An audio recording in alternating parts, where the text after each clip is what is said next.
Hello everyone, welcome back to another episode of Dungeons and Dice Masters. This time we're going to be playing something a little different, a little interesting. It's going to be a one-shot, and just because I had a bit of a day off and we were all like, you know what, it would be fun, especially since we've had 2 weeks off, let's do a one-shot. So we're going to be doing this, and then tomorrow we're doing our normal campaign as usual, and we'll be uploading both of those. So today there's nothing, no real announcements or anything. We're just going to get straight into it. Today, the premise is basically that you have all been conscripted by the Tyrant King that you all believe in and follow. His rule is the best you've ever seen. Though he can be harsh, he's not done so without reason. He's claimed many lands under good name, and you believe that the way to bring peace and prosperity to all the lands is through his rule. And he's summoned you all here together for one reason or another, by way of your renown, as you guys are level 10 at this stage. You can feel that power with the items that you have, with the abilities that you choose, and the skills that you acquired over time. The renown has rewarded you a quest directly for the king. He has already gone through the process and discussion with you on rewards and the task at hand.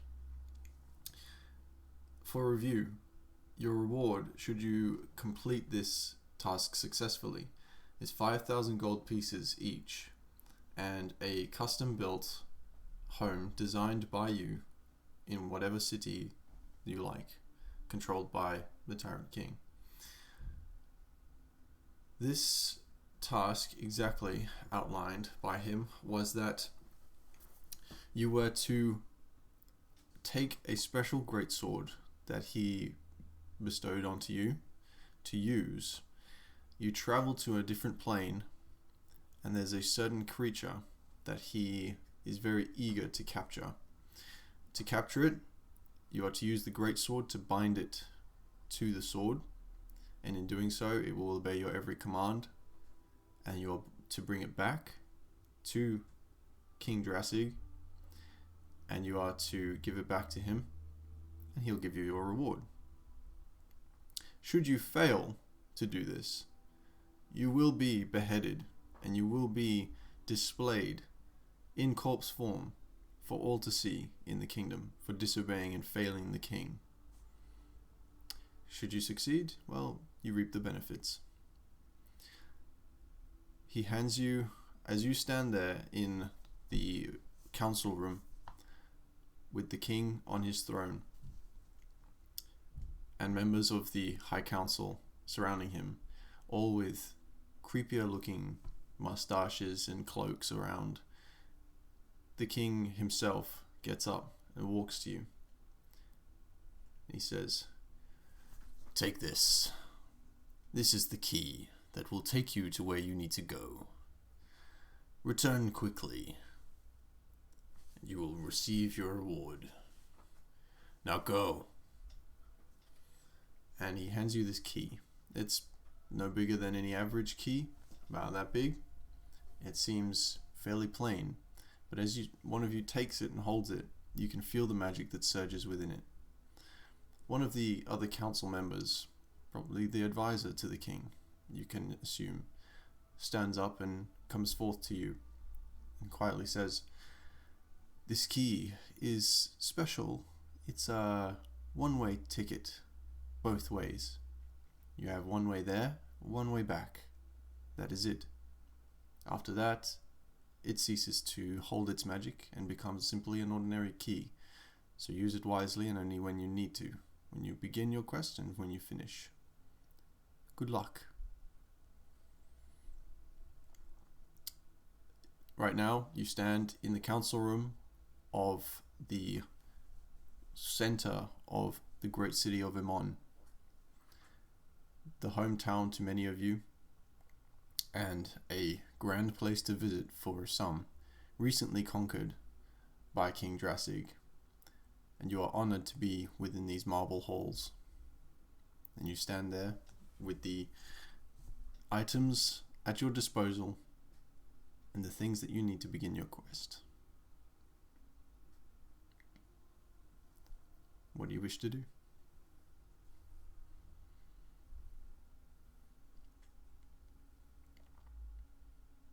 Do we have did he hand us the greatsword?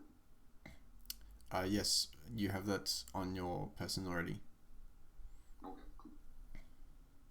Do we know where to go?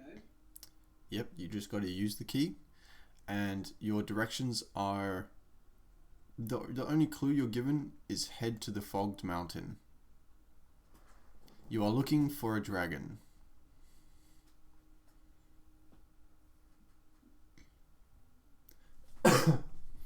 Oh. For Tim, that's good enough for me. I'm ready to go when you guys are. Right, well. Yeah. Whatever.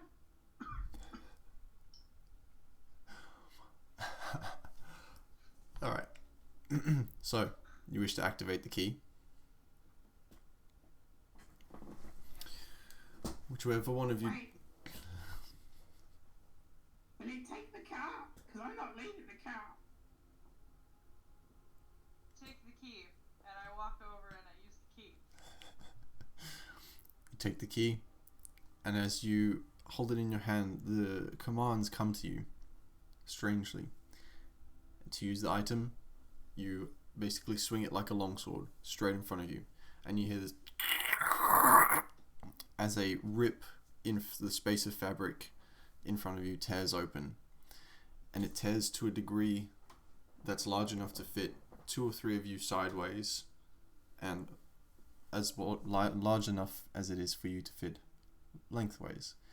And in front of you, you see this on the edges, just rippling, almost like a heat signature, where there's like this mirage type of sensation.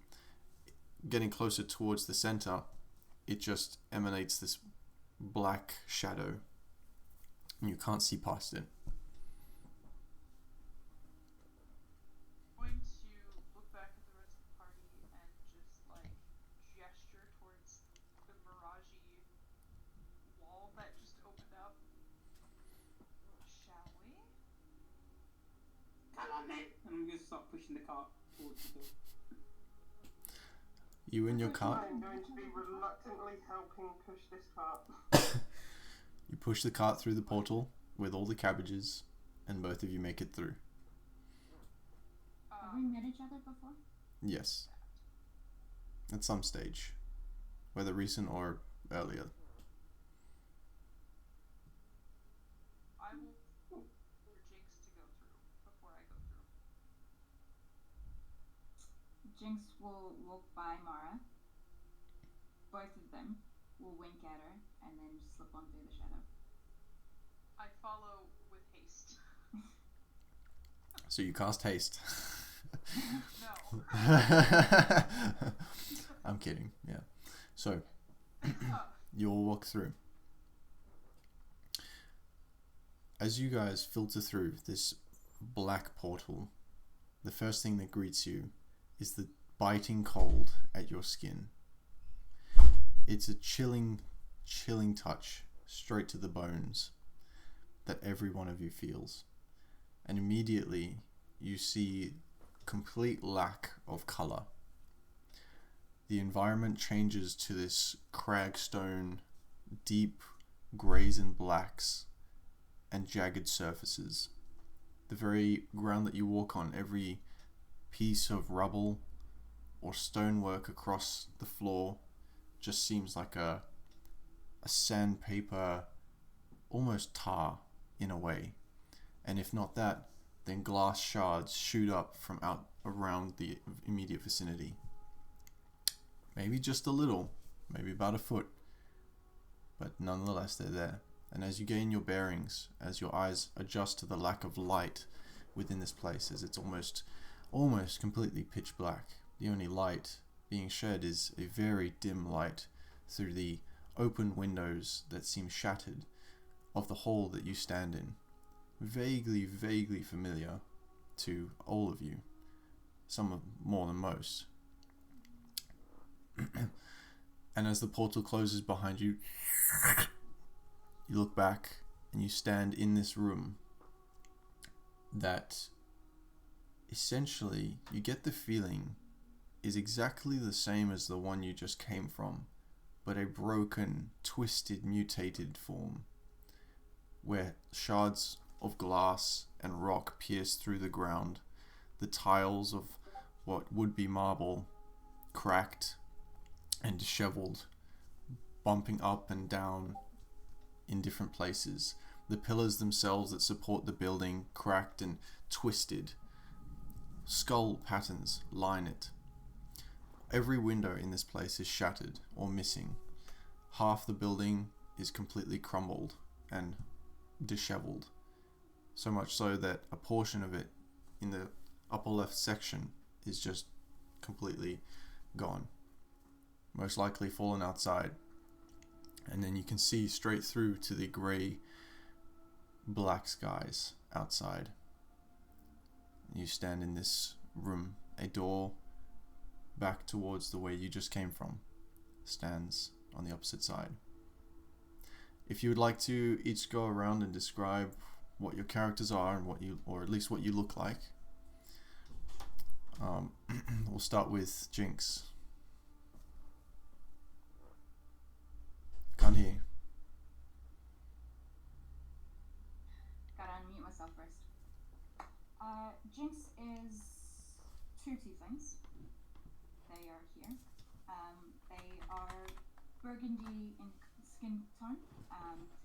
Hair wisps back like shadow. Closed eyes, mouth, horns, and towards the tip of their wings, limbs, and tail comes more and more dark purple.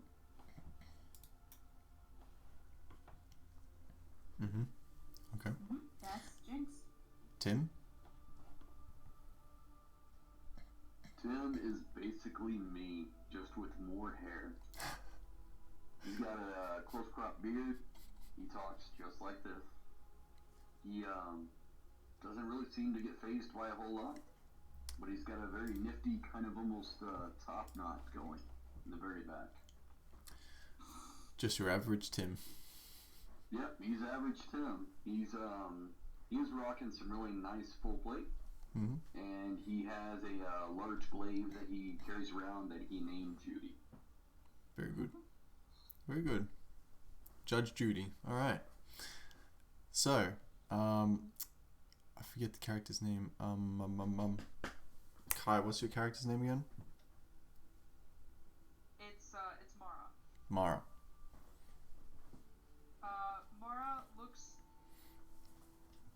If you've ever seen a water genasi, she kind of looks like one of those. She has long, very wet hair that constantly looks like she's underwater, except instead of the blue-green tones that you typically see for a water genasi, her skin is a dusty rose, and her hair is blood red. And her eyes are silver, almost white. And you smell is a faint bit of iron? Bloody Mara. Mary was taken. It's a good drink. Alright. Ethan, I don't know your character's name either. Edith. So, Edith is a green-scaled dragonborn.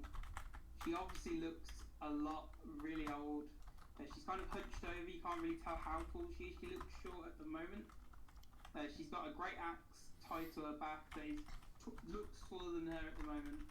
A lot of bottles of red liquid around her belt. She's wearing half plate under heavy robes. She's got a couple of hand axes on her side. And she's also pushing around a giant cart of cabbages with a sign that reads Edith and Daughter's Quality Cabbages, and then a little sign tacked on to it that says and potions. Okay. It seems the paint still looks wet because she might have just brought potions and thought she could sell them. Alright. So you have an endless supply of cabbages. Very good. 150, it's not endless. Rain. Your character's name. Okay, so I'm playing Akira. Akira is a drow, sporting nice long white hair, red eyes, you'd know that she is the adopted daughter of Edith, and that's why she's helping push around this cabbages a bit more reluctantly. Okay. Alright. And, Kel. So this is Skoda. She's a fire genasi, and she's got very fiery hair. Her skin looks more like charcoal than skin. What else? She's wearing a really cozy sweater, even though she should theoretically be plenty warm. She's got lots of scars and tattoos. And she's got some mistletoe in her hair as well that doesn't seem to burn, even with all the fire. Mm-hmm. Yeah. Okay. Sorry, just to interject here because I completely forgot. Jinx, on either one of their shoulders, they've got like this glowing crack scar from one's on the right and the other one's on the left, so they kind of connect, and it looks like broken glass. And what they're wearing is like these really tight-fitting circus aerialist clothes. So yeah. Very good. Okay. I also forgot to mention there are holes in Mara's leaves at certain integrals, and in those holes you can see that her arms are completely covered in scars. Excuse me. Very good. Alright. So, essentially, around you, within this dark hall, you've got what looks like one exit. The others seem either blocked or destroyed. Through the exit we go then. Yeah. So, Before we exit the room, you said it's really dark in here, correct? correct. I am unaware who all has dark vision, so I will cast dancing lights because I, for one, do not. Okay. You cast dancing lights, and as you cast it, what color are they? Like a dark pink. Okay. For a split second, you get this dark pink aura around the room as, was it 4 globules of light? Just light up the room. And then immediately, as they're cast and they show up, the color is completely drained from them. They turn to this grey-white light. Though still illuminating some of the place, they seem bleak. The color is sapped from them. But they're functional. So, you head outside to the exit.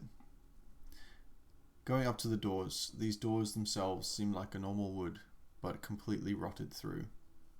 Did you have a question? Yes. Me as a player, I think I know what's going on, but I'm just asking, given Jinx's history, do you think he knows what's going on? Yes. Cool. So, just making sure. So standing up to these rotting wood doors, you grab the handle, and as you do so, it just completely detaches from the door, and you're holding a rusty metal handle. Just throw it to the floor, and it's the door pushes open. And as you push the moldy, rotting wood aside, the expanse that is before you is almost overwhelming in a sense of dread, as what you would be expecting another room or a hallway where this large throne room almost you were standing in, this door should lead to some sort of gateway, and yet as you open it, it simply comes to a sheer drop, as the ledge that is before you is this crumbling stone, and you find yourselves on some sort of slight incline. And as you look out and over, the complete sky is this shrouded dark black as a top layer, and then the very second layer is this bleak white grey light that only just is enough to illuminate your faces enough for you to see facial expressions. Aside from that, you'd be lucky to see where you're stepping. In the distance, you see these flying creatures just fly across the horizon. Nowhere near close enough to spot you, but certainly threatening. Looming down below, you see this expanse of twisted, broken city with jagged glass spires that twist to make low sparkling columns that reflect the faint grey light caressing the rest of the dilapidated toxic city. Fissures in the obsidian stone floor emanate a dull green glow that dissipates into the bleak atmosphere through either steam or mist. The disheveled, mutated form of endeavour blankets the land for miles with shattered grey brick, twisted, thick trunks of black trees that bear no fruit or leaves run through and envelop numerous dwellings. In the dreary distance, you see a mountain range, shrouded in a thick fog, the extremely dim sunlight barely illuminating the shambled path through the city and beyond to get there.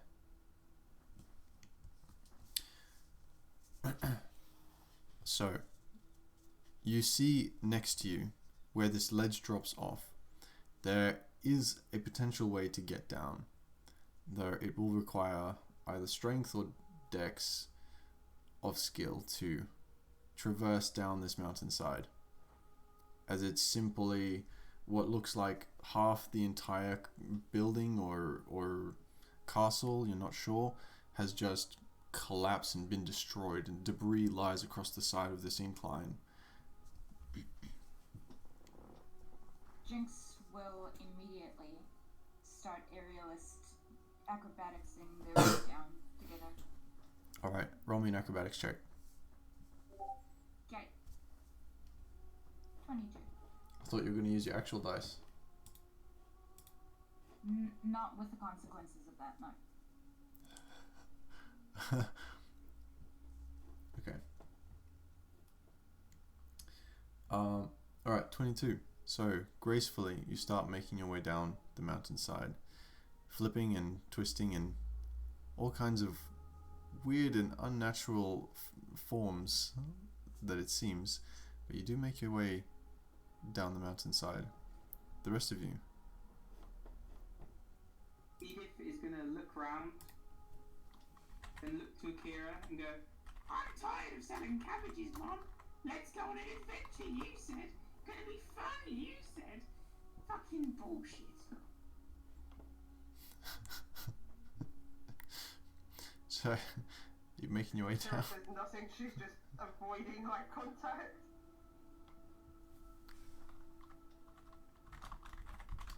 I'm gonna try and push my car up the incline. Skoda will follow at a more sedate pace than Jinx, because she doesn't do strength or dex, but we'll see. Okay. Alright, roll me either athletics or acrobatics, whichever you prefer. And those trying to get the cart down, roll me either athletics or acrobatics with disadvantage. And if it's two of you, you can choose to do one roll.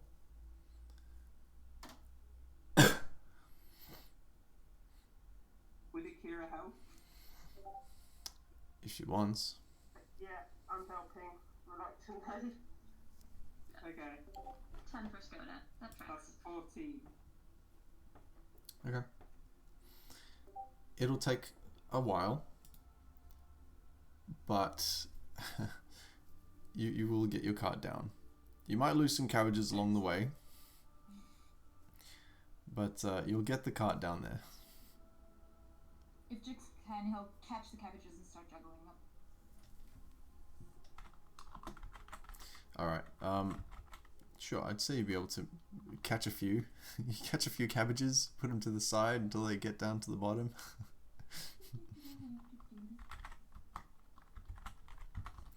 Alright, and the rest of you, just make athletics or acrobatics checks.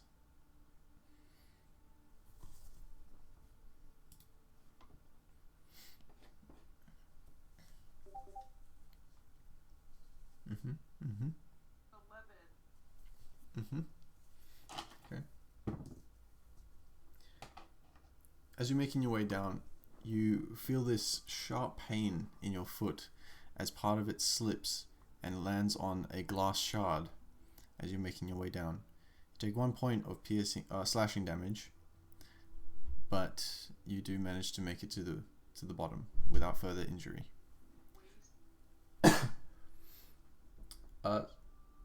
Skoda. So athletics at disadvantage? No, that was just for getting the cart down. Skoda, as you're trying to make your way down, you take 6 points of piercing damage as you land on what you thought was a flat surface just turned out to be a really, really pitch black piece of obsidian glass. But you do manage to make your way down.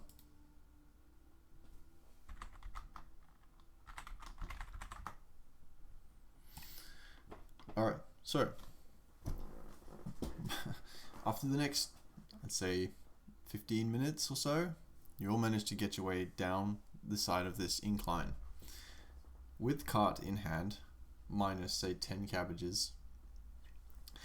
But that's including the ones that were rescued. But aside from that, you find yourselves at the base of whatever this large structure used to be, though semi-familiar, reflecting Imon, perhaps, in a way, a really sick, twisted way. You find yourselves glowing green in a green ominous glow from the bottom of the floor of this city. Every street, it seems, within this city has fissures that are small little cracks that branch out through all the stonework, and through that the glowing green, dull and bleak, pours through, illuminating this awful city, it seems. So you do see in front of you a clear path to what direction you were wanting to head in. It seemed that on the opposite side there was somewhat of a gate that you could pass through, and you know vaguely, based on what you know of Imon, that there are a few main streets and a few side streets you can wander through to get where you need to go. Do you wish to continue?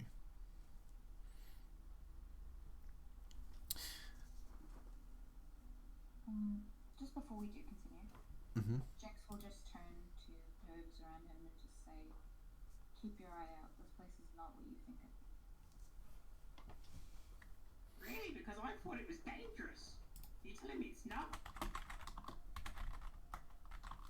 No, it is. It's just not as it seems. Just keep your eye out. Right. I'm just going to continue on. Okay. So, you guys push forward through the city. As you pass through the city and the creepy residential homes within, amidst the silence, you hear occasional groans, moaning, and sometimes wailing that almost seems human before the gargled end.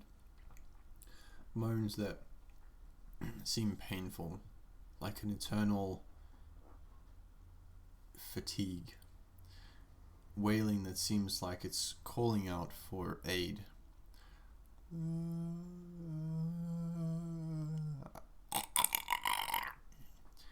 Through the streets, all through the city. Aside from this, it's dead quiet. As you traverse the maze of grey stone and thorny vine streets, you notice a slimy, gooey substance coating the floor in odd trails that seem to splatter across the ground, following a path that looks like it's kind of religiously following whatever's leaving this. Yeah? Can I taste some of it? Sure. So, you bend down and get some on your finger and just... Going to try and stop that. Okay. How? Just gonna slap your hand away from it and just. Are you fucking crazy? Wait, don't No. answer. I know you're fucking crazy. Is this back chat I'm hearing? I'm gonna slowly take out the soap. She backs away. She backs away. And I just like It's- punch his face. She's gonna listen, but she's not gonna be happy with me. You hear sounds all through the city, echoing every now and again. You wish to continue through the path as this slimy, gooey trail curves off to different sides. It seems that, based on what you can tell, it's following a path. There's fresh goo like in the center of this trail, and the goo that's sort of on the outer edges seems to be older. Hey, do you know what that is? Sorry, You seem I to know a lot about. I asked Jigs if she knows. You seem to know a lot about this place. so I'm not gonna lie to you, it cut out a lot just then and I missed a lot. I just heard, do you know what this is? And then that was it. That's actually it. I asked if you know what it is because you seem to know a lot about this place. Okay, DM, can I do any kind of check? Yeah, you can make a, To let's answer say that this, question? this would be a, I'd say for you, make a history check. Okay. Yes, baby. It's been far too long. Alright, history. Where you at? 18. 18. Okay.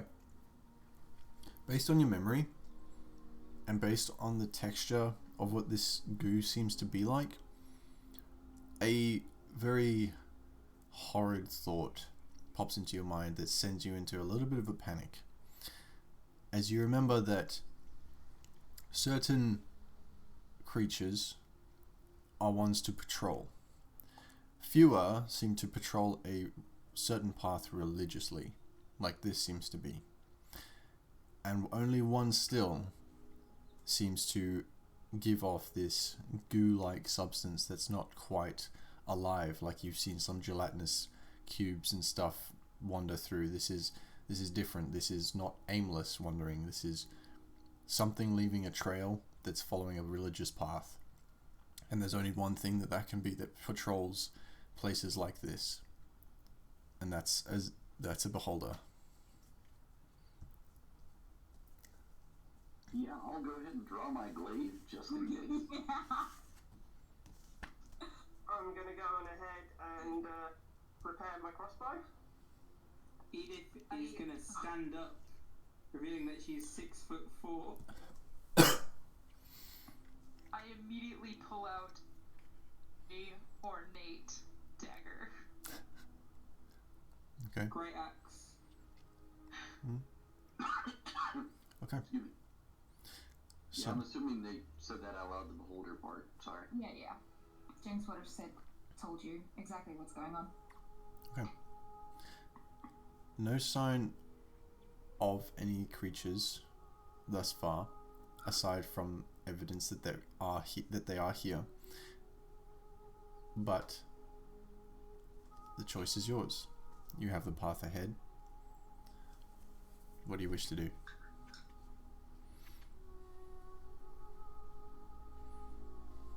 Is there No, please continue. I was just gonna say, I'll pretty much watch you guys, and I'll just be like, I just kill things. What do you want me to do? There's no way to determine, like, you said it was a very religious path being made. Is there anything around the area that can tell me how or why it's coming around here specifically? Like, is there a reason that I can discern?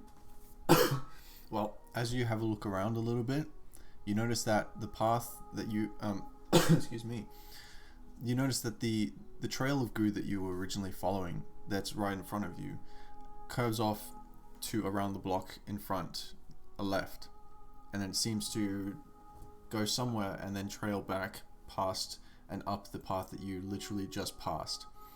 Ahead, however, it seems that there's more of this trail that seems to cross the main street that you're walking across and probably do some sort of maze or something further through the city before coming back across in other places across the main street.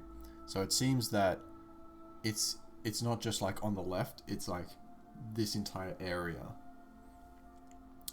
As to why it might be patrolling this particular area, your best idea, based on your experience here, is that generally cities or residences that have been abandoned or not taken over by some dark lord already are infested with undead or the nastier sort of things, such as ghouls. And you know that beholders tend to extremely treasure obedience by lesser creatures, which to its opinion is every other creature. The Daleks of D&D. Okay.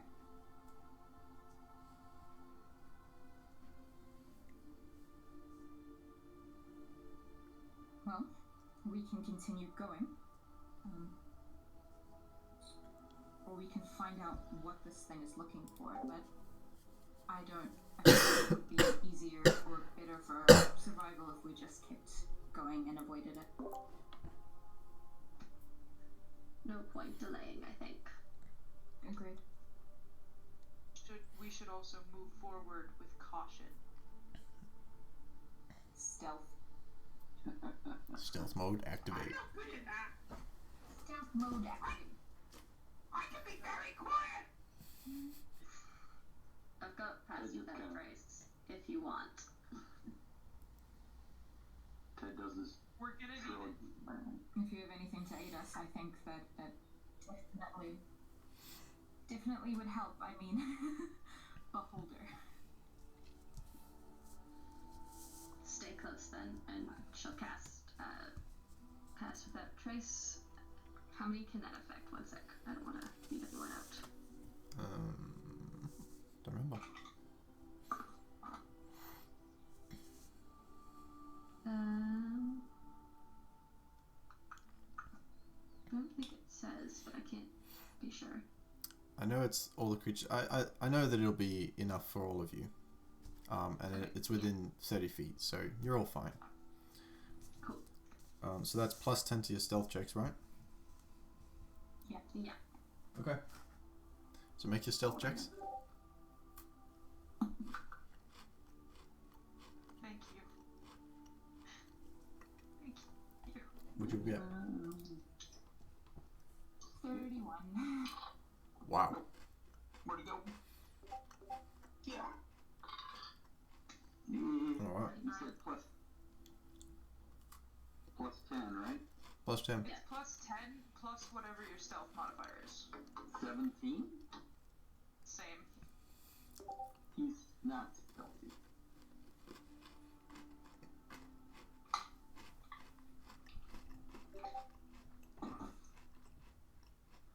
That's 15.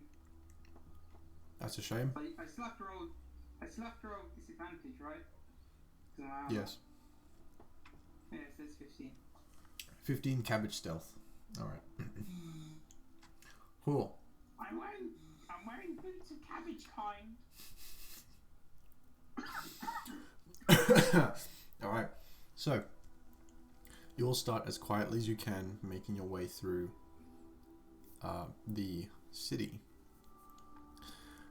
This city definitely seems vaguely familiar in the sense that there are landmarks from the previous Iman that you're used to and that you remember, but everything here is a twisted shade of grey and black.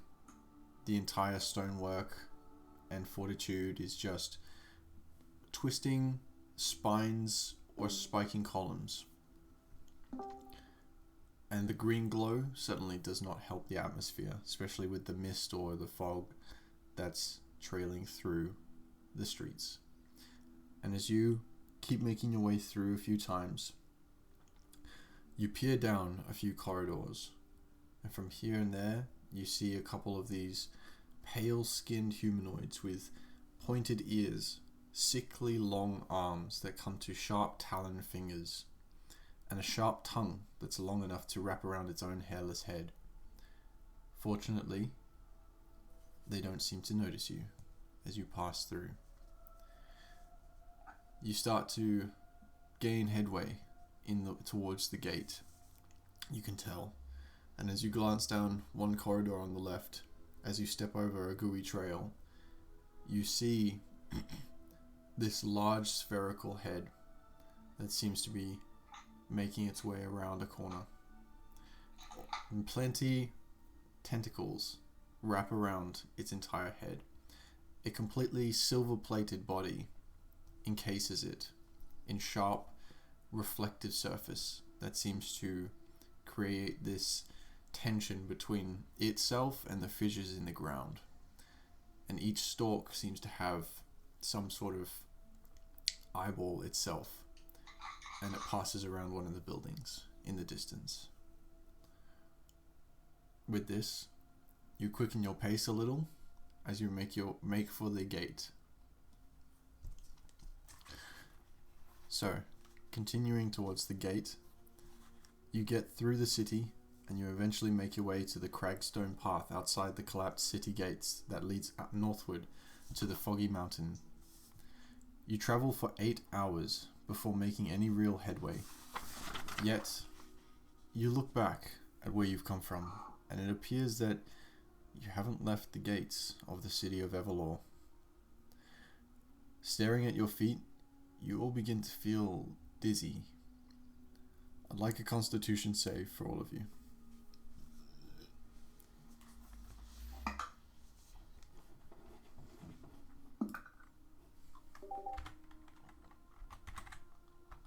For Skoda. Oh god. Oh, that's right. I need to click on that thingy. Okay. 24. 25? 25.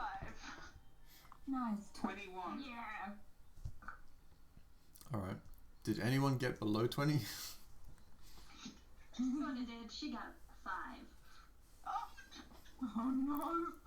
Oh no. Skoda, what was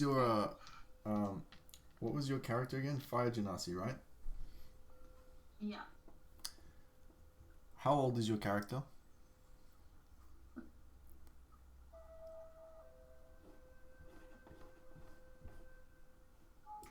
She is 40. She is now 57 years old, as her entire body seems to age intensely. Your hair seems to flicker out and get shorter somewhat, a little. The color in it drains a little more, and you feel this sickening feeling in yourself, weaker almost. You've aged 17 years, and you feel that time has shifted around you. Just adjusting this. There we go, okay, cool. But the rest of you see this, but as you look around, you sort of shake this dizziness away from you. The land seems the same. I've got a 2 on that con save, by the way. Okay, I'm sorry, my Wi-Fi crashed. I see. Actually, roll the 17 again. Your character ages 17 years, and time seems to pass around you.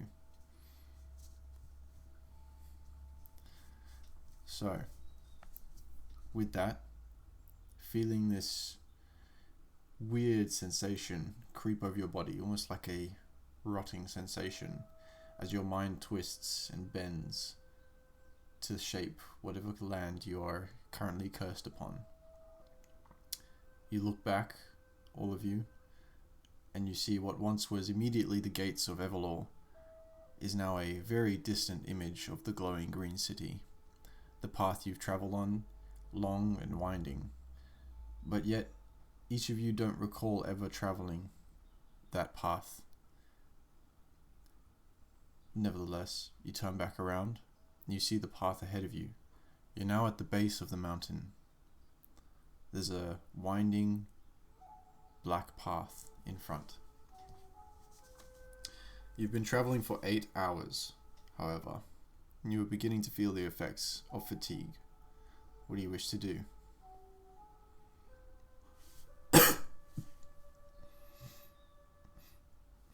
Well, I'm gonna go check on Akira. Yeah.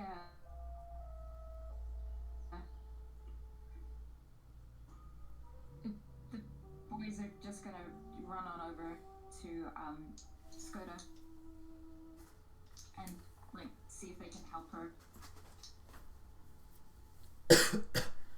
Mm-hmm. I'm sure I'll be fine. Quite alright. Used to my old age slowing me down anyway. Akira, you okay? Did something happen to me? Because I didn't notice a difference. I'm an Look a little older. Look a little older. Not really. Not really. I'm fine. I can tell. Can I? Great way to go on ahead and make my self-esteem so much better. Can I try detect magic to see what sort of stuff is actually happening?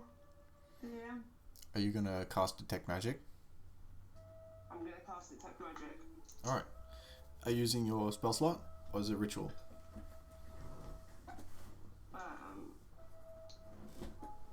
I'll cast the ritual. Okay. So you guys pause for 15 minutes, just catching a breather from your trek as you suddenly feel your feet being extremely tired. And you cast Detect Magic. Aside from all the bits and pieces and baubles that you guys carry on you, the items that you have acquired, you don't seem to detect any magic.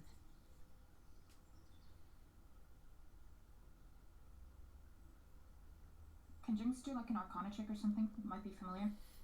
Make an Arcana check.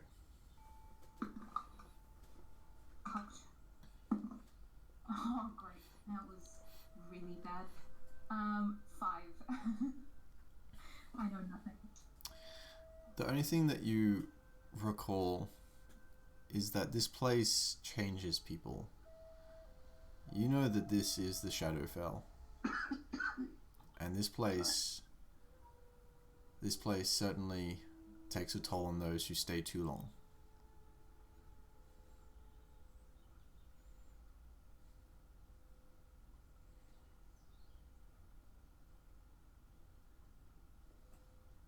What do you guys wish to do? Okay.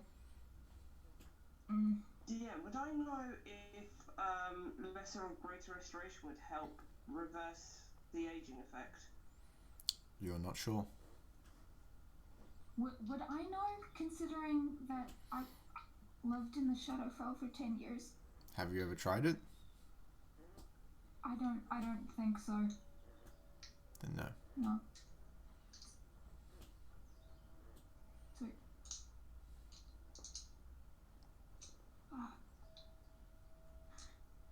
Okay. Are there any buildings? Any benefit to us, or would it just not help? To us, what? Resting? Sorry. Yeah, because you said that we're starting to feel tired. Yeah. Hiking for a while. Yeah, I feel like it's the end of the day, or what would normally be a day, except in the Shadowfell there is no such thing. As a night and day. So, are there any buildings around? No, doesn't look like it.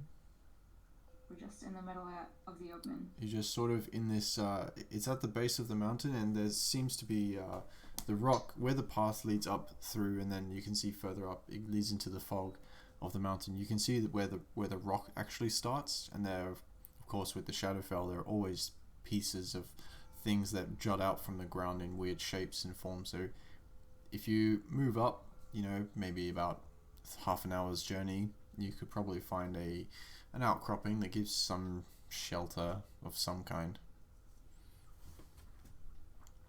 I vote for that then. I say we find somewhere safe. Nowhere's safe here. You can use the cabbages as bedding. You just have to pay me. Oh my goodness. Yeah. Still carrying around the cup. Yes. You guys are all debating. Sorry. Yeah, go ahead. I was gonna say, if you guys are all debating where to sleep, I'm gonna look around for a minute. Kind of lean back and just flop straight on the ground with my back on. Okay. You take 3 points of piercing damage as you flop straight onto a shard of glass because you didn't look where you were landing. 3 much. 3 much. 3 points. 3 much. Then I take nothing. I have heavy armor master. Alright. Aha! You hear this as you land on a shard of glass. Seems about right. Alright, are you guys setting up camp? My vote is to find an outcropping or somewhere to hide first. Yeah, and then I agree. as much of a camp as we can. With that in mind, one of them will go to the feet of Tim, and then the other head of Tim try to just lift them up and just carry him. For what? Okay. Just trying to carry you. You seem happy on the ground. Make Not an gonna disturb you. make an athletics check. Ooh, not good. Athletics 8. You managed to lift a leg. That's about it. I'm gonna walk over and attempt to lift him. As I'm laying there, I'm gonna say, why is everybody trying to lift me? Are we not sleeping? Not yet. We're finding somewhere a bit safer. I mean, I look around, and I'm like, I don't think anywhere here is safe. Or comfy. You'll be the first to die. I just keep going. I don't think it's a matter of being safe. I think it's a matter of finding a place where we don't have to watch our backs. Just our fronts. I will stand up, remove the shards of glass that are probably in my back. Alright, lead on.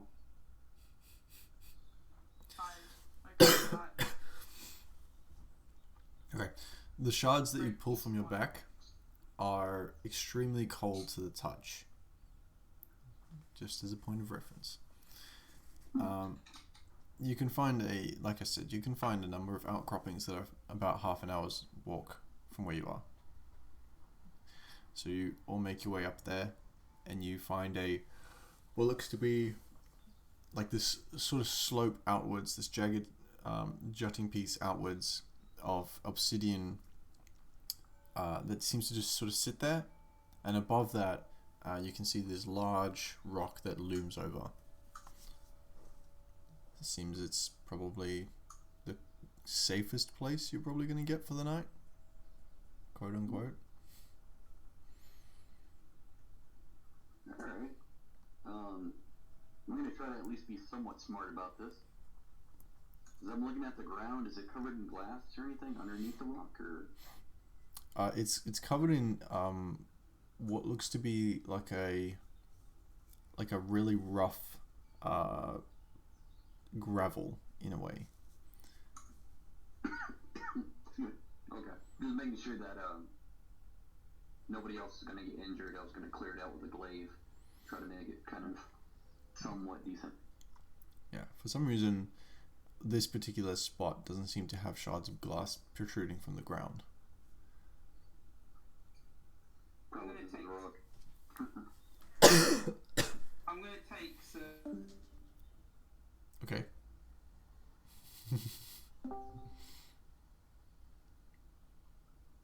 You gonna yes? And I apologize, my Discord. I'm gonna take a few cabbages off the cart. And how many would I need to sacrifice to create a bedding-like substance on the floor for 2 people? 2 people? I'd say about 20. I'm gonna do that and then put a bedroll on my bedroll on top, and take Edith's out of bag. Not Edith's, take Akira's out of bag and put it on the cabbages. Okay. It takes some maneuvering as the cabbages slowly roll away as you put them down, but eventually you do manage to form a cabbage bed. I'm tearing them up. Oh, okay. Fair enough. You make a cabbage bed. Excellent. So, you're tearing up pieces of cabbage to make a bed out of? That's what he's doing. Yeah. Alright. No problem. No, but you are one crazy old lady. Oh, You're one rude young man. I am one rude young man. Somebody is missing their retirement home. Slowly reaches for the axe. Slowly reaches for my blade. Okay, cool. So 1 jinx to Tim, 1 jinx to Edith, and they're just gonna like put their hands on their chests and kind of calm them the fuck down.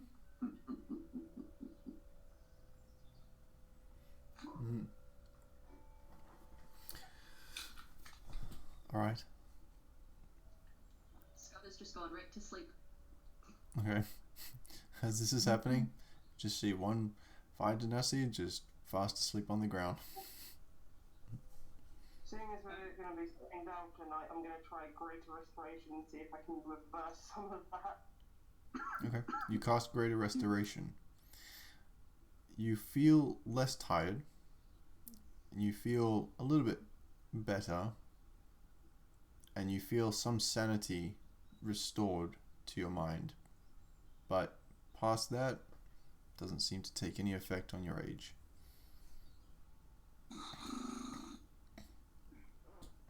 DM, just for clarity, who has the key, sorry? Our portal out of here? Yeah, Okay. Mara. Yeah. Okay. I'm gonna go to Akira. I'm gonna go, now listen, if it looks like we're all gonna die, take the key off her and run. Okay? You're the only thing that matters. So you get out. Because I'm you're pretty so sure- skilled with stealth and whispering, I assume I hear this. I do nothing.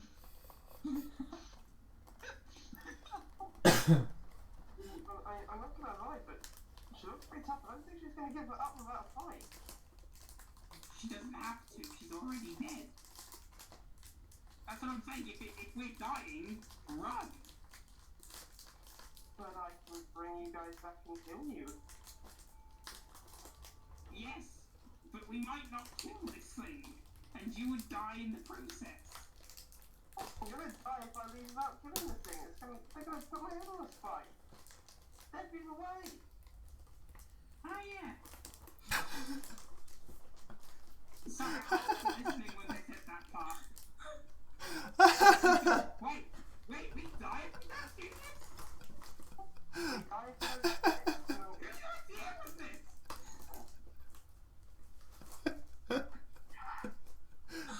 It'd be good if you went on ahead and went to bed. Ah, shit. I thought this was optional. Why don't you just go off to bed? Okay. It's your bedtime as well, young lady.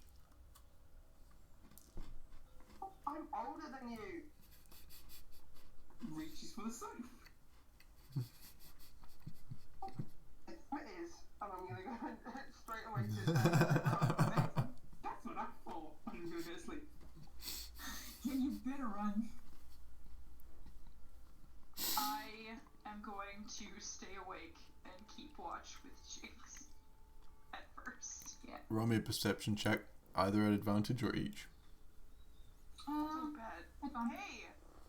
Yeah, you go right ahead. Me? You do that. Yeah. At advantage. Yeah, you do that. Okay. Alright.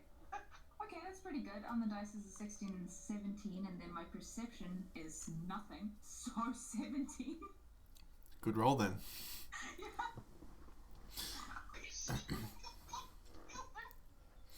Alright. And how many of you are actually taking watches? Is it just you two? I mean, everybody else just passed out. After trans, I can take watch, so after 4 hours, I can take over. Sweet. You need a third. You can wake Skoda up. She won't complain about it. Okay, well, why don't I get a perception check from Akira and Skoda?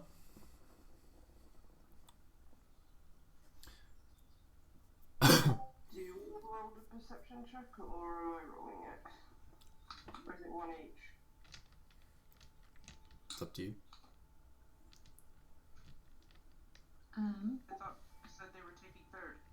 Yeah, Yeah, it's good to drink it. Okay. so each. Yeah, so Skoda got a 15 for that third watch. Mm-hmm. Alrighty. I've got that confusing thing of being a drow where it's sunlight sensitivity, so it's disadvantage, but I have the eyes of the eagle, so it's sight only of advantage. So am I straight rolling or disadvantage? In the Shadowfell, there's not really any sunlight, so you're not at disadvantage, so it would put you at advantage. Advantage, okay. Yeah. That is a 23. Oops. A 23. Alrighty.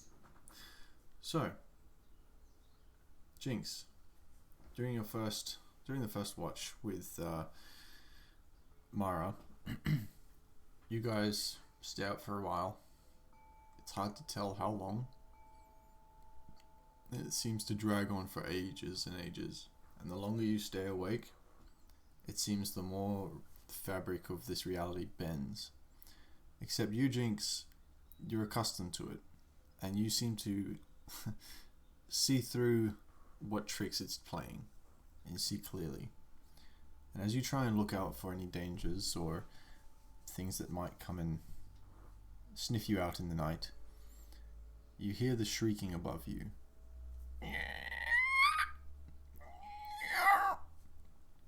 As you peer upwards, you see among the black clouded sky rippling wings that furl and bellow across.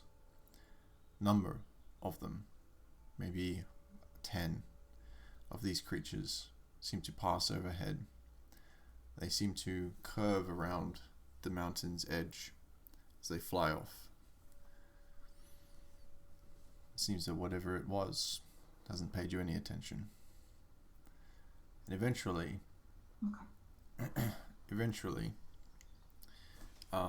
Akira awakes. Excuse me. So, you go to sleep, and Akira, you wake up and take second watch.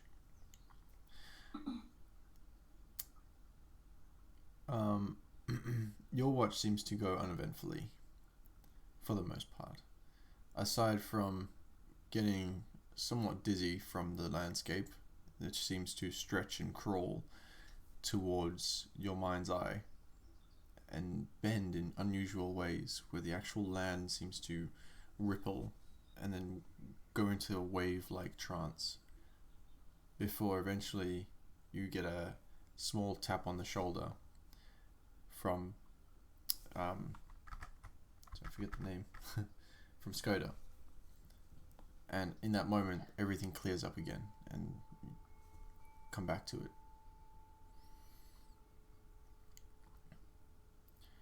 So, you go back into a semi-trance, I suppose, as you rest, while Skoda takes the third watch.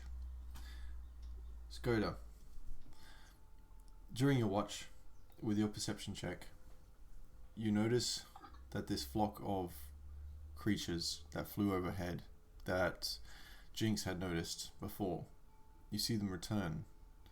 And as they fly overhead, you see that they seem to take notice of you as they swoop just gently and then curve back around, screeching all the way.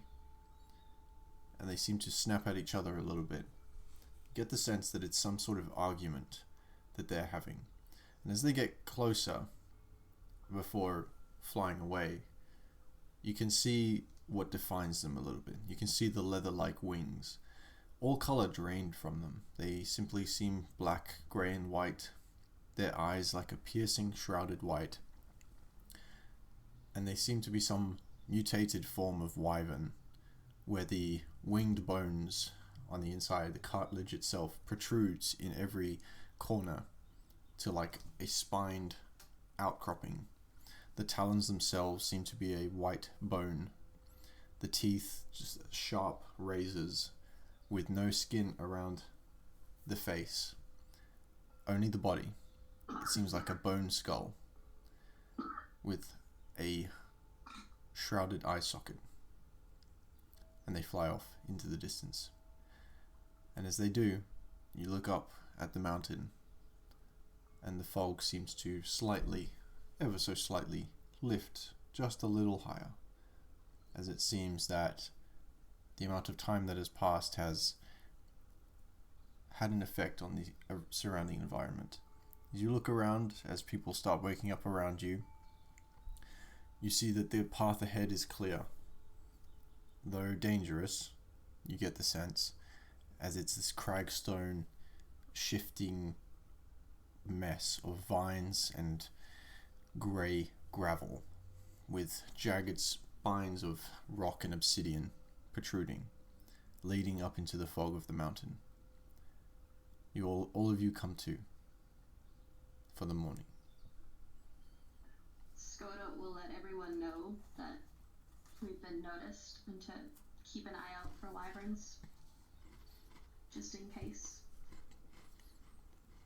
The Kira's gone back into a trance, just full on, like, dead staring at Edith.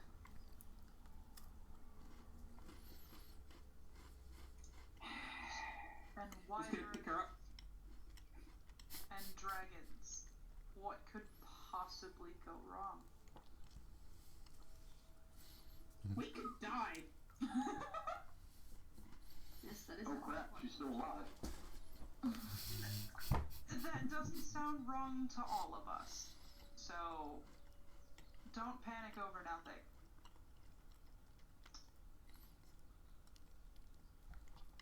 I would betray all of you if you were getting my way. Good to know. Just a heads up. Okay. Huh. But that one, and I point to Kira, is protected. Well, like That's magic great. or something? No, by my axe. Seems efficient. Hope it works. It will. And don't forget our lovely help on the way up there.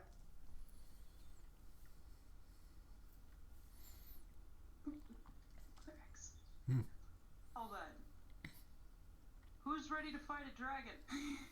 Onward, I guess. I'm not. I mean, But I'm sure ready to you watch her fight a dragon. Onward. I'm not, but I'm also too young to die from headbutt spikes, so let's go. Okay. So, you said that there was more than one way up this mountain, correct? No, it just seemed like the one path. Okay. So, you begin to make way. After having what snacks and food that you could, you notice that this morning brings a very distinct lack of colour within all of your items and clothing and food. It seems the more time you spend here, the more color is drained from every one of you. Everything in this environment seems to be slowly sapped of everything. Yes. I take a bite of one of my cabbages. Does it taste drained? It tastes bland. Motherfucker! So it tastes like a cabbage. How dare you! As we make our way up this path, I would like to stealthily transfer the key into Jinx's pocket, where only Jinx is aware of what I am doing. Okay. Sure. I'd say that's possible. Make a sleight of hand check for me. If Jinx is aware, this may be cheating, but there are two of him, so like, if that helps. 19. Alright. I'd say that no one seems to notice, unless any of you crazy bastards have a passive perception of 19. Jesus, yeah. I'm 18. I can't see it yet. 12! Alright. You're as blind as bats. And Jinx, all you feel is something reach into your pocket, and then you realize who it is and you understand. I'm not complaining. You move forward up the path. Good lord. Continuing forward for another 4 hours. For another 4 hours, through biting cold and a colourless environment, you come to a set of misshapen steps made of obsidian. Gazing up to where it leads, there lies a massive spined gateway made entirely of black and white bones, of all different sizes. The enormous doors that look large enough for a house to fit through seem to be pitch black. I'd like whoever wants to make a perception check. It's a bit overdone, isn't it?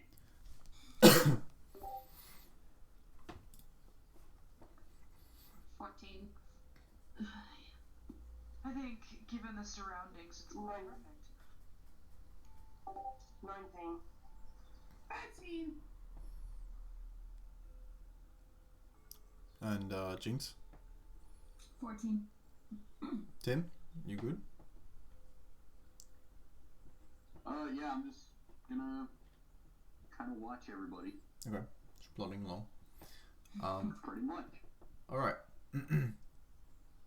So, I believe... Who got the 19? It was Akira. Okay. Excuse me. So, Akira, as you guys are making your way up to this gateway, it seems, you see something a little bit unusual in the structure. Sitting atop the gateway where these bones sort of twist and twirl and intertwine with each other to form this bent archway, at the top where two protrude like that, just sitting there on the edges, are two little figures. They look like small winged devils. And then you look a little closer and you have an inspection of the gate a little bit more, as this raises your suspicion. And what looks originally to be part of the structure where the doors meet the archway, some of the bones seem to curve in different ways. They're manipulated differently. And you see just the faintest portion of movement. And you realize that there are two spined devils in the sides of the archway, waiting, guarding. I'm going to go on ahead and I'm going to point them straight out, and then I'm going to tap Ida's shoulder and pass the step forward on her. Get behind me. I'm going to slowly reach under the cart and grab a javelin. Mm-hmm. Look, I'm gonna look back and go.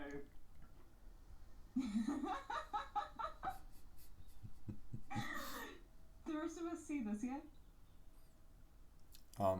The rest of you, yeah, you see this.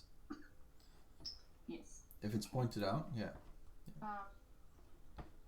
As you look back, Mara's already sitting there with the same look on her face, like that dagger to her wrist, like, are we doing this?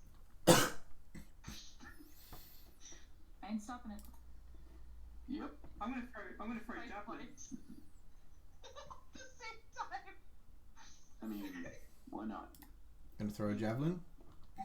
And I'm gonna have a nice lovely shoot with my crossbow. A nice, I- lovely shoot, huh? Sliced to cast Bloodburn. Okay. Alright. If we're prepping, can I do Dragon Breath? Just as because I need to cast it before I can use it. So, okay, so who's doing what and in what order? I'm going to go ahead. I'm casting Death Ward on Edith and then stepping back behind her and preparing my crossbow to take a shot. If I can get a shot in, I'll take a shot. If not, then that's fine. I'll just have it prepared. And then Edith and we looked at each other, and at the same time, Edith threw a javelin, and I slit my wrist to cast Bloodburn. And then as soon as the javelin was released, Jinx would have prepared Dragon Breath. Yeah. Dragon Breath, okay. I got a 20 to hit, and I did 6 piercing damage. Okay. Give me one If second. for 20 hits. Alright, with that, I'd like you all to roll initiative.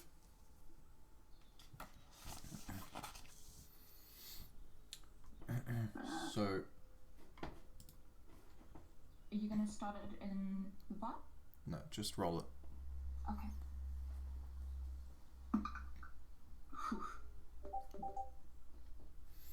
Oh, okay, that's not terrible. Oh, I'm rolling so low. I got a 7. 13. I beat you by 1. 8. I'll be right back. I'm gonna turn boy. Oh.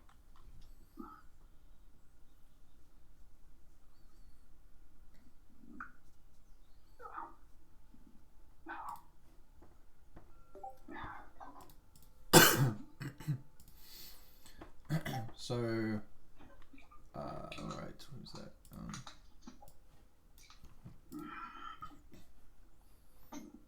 Got it. We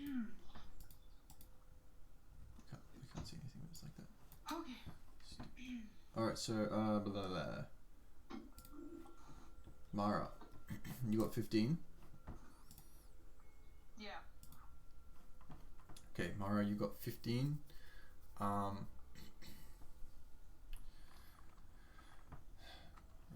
so I'll just send you this one thing.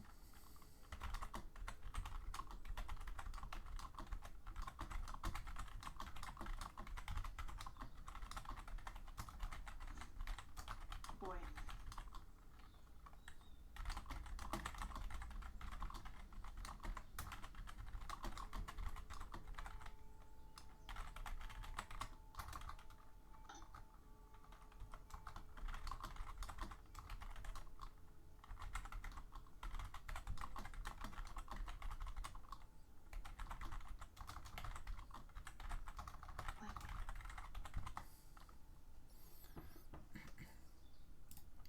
Okay, alright, so 15 for Mara. For initiative, yeah. Yes, okay.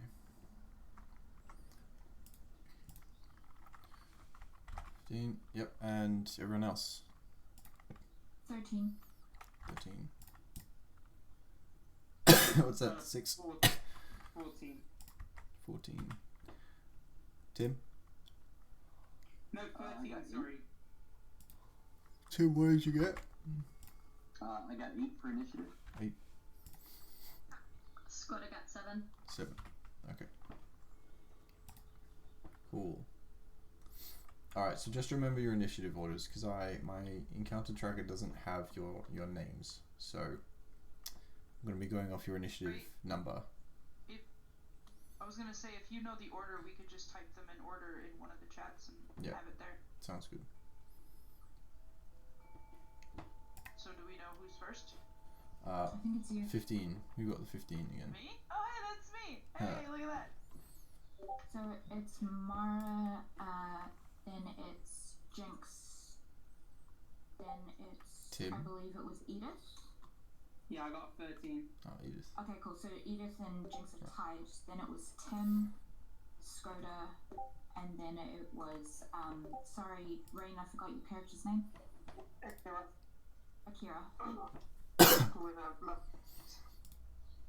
And the DM should know where everyone I else put it is. in Dash Rolls. Cool.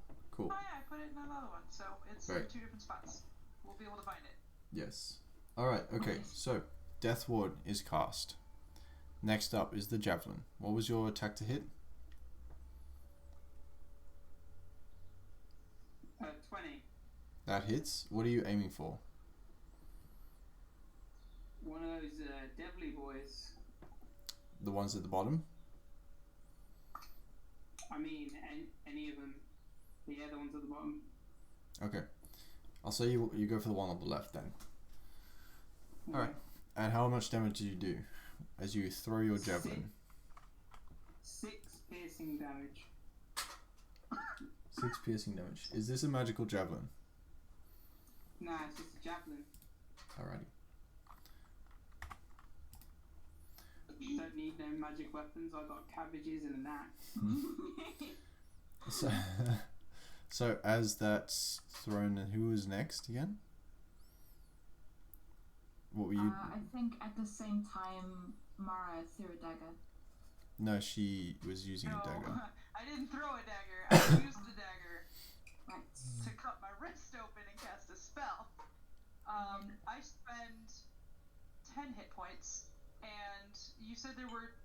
Is there just the 2 at the bottom, or are there 2 up top as well? There's 4 in total. There's 2 larger ones down the bottom and 2 smaller ones up the top. I'm going to cast on one of the ones on the top, and he has to make a Constitution saving throw. Okay. Let's make Constitution saves for them.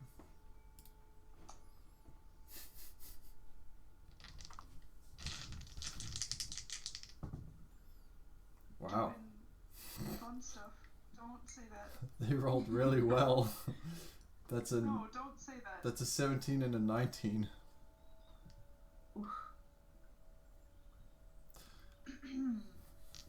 On a success, he still takes half damage, but Okay. he does not fall, which is what I wanted him to do.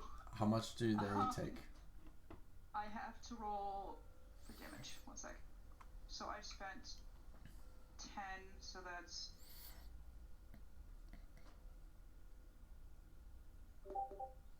19 damage. Okay. Half of that. He takes half of that. Sorry. Alright. Yeah, I think, that's it, because he succeeded. But his blood begins to boil. Wonderful. Lovely. Alright. So as the javelin is thrown, you cut open your wrist and this blood pours out, and you control it into these shards of boiling pieces, like droplets of blood. And as they fire off into these tiny figures that go, you see these tiny figures sort of recline and they sort of seem to double over almost. They seem alive, but they're definitely not looking good after that. The javelin is thrown straight piercing through one of the bones and directly into one of these devils, and it definitely gets his attention as it sort of snaps it off, takes part of it, grabs it as like a shiv, and starts to walk towards you. The other one claws round the corner and they start walking towards you all. You were preparing dragon breath or dragon fire or something? Dragon breath. Jinx? Dragon breath. Yes. Okay. Dragon's breath. Yeah, for lightning damage. And is that the line? That's Dragon's Breath, which is a cone. It's a cone. 15-foot cone, yeah. You cast it Every on creature within this cone yourself. must make a dexterity saving throw. Yeah, Yeah, you So cast I it on have Dragon yourself, Breath and now. then you get to use that after. on my turn. I see. Alright, so you prepare that. Yep. Cool. Because I Okay. don't think it's my turn yet, so I won't be able to use that. Okay, let's just change up the music here.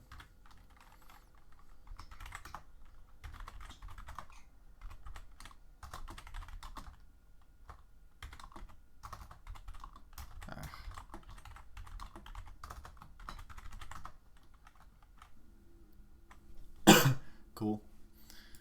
So, initiative has begun. So first up is Mara. What do you do after firing off this spell? I'm gonna cast it again. I'm gonna cast it again on the same one. All right. I'm only gonna spend 4 hit points this time. Mm-hmm. 15 and a 19.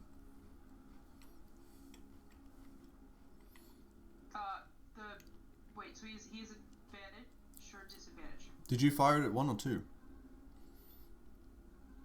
The same one that I just fired it at, which is 1. Oh, I thought you said you fired it at both of them. No. Oh, okay. Just the one. Makes more sense. All right. All right. So the one that you hit before. Yeah. So he got a what?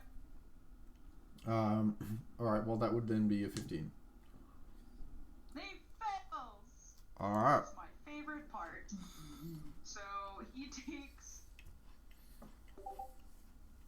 12 damage. All right. And he falls prone. As a similar thing, well, he definitely does, because as a similar thing happens with the blood firing off, it just completely decapitates him as the shrapnel spreads through his head. The blood sort of cleaves through his head completely, and the body falls limp straight onto the ground. And you notice that all of this is in shades of grey and black and white. There's no color in this. And because he was reduced to 0 hit points, I recover half the damage I just dealt. Which is how much? 6? Which, I dealt 12 damage, so I gained 6 health. Cool. Alright. And then I'm going to back up to, like, somewhere in the middle of the party. I don't want to be in front. Not with these things coming at us. Uh-huh. Okay.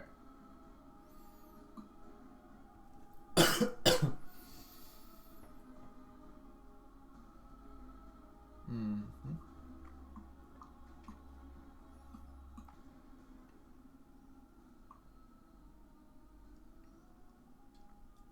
Alright.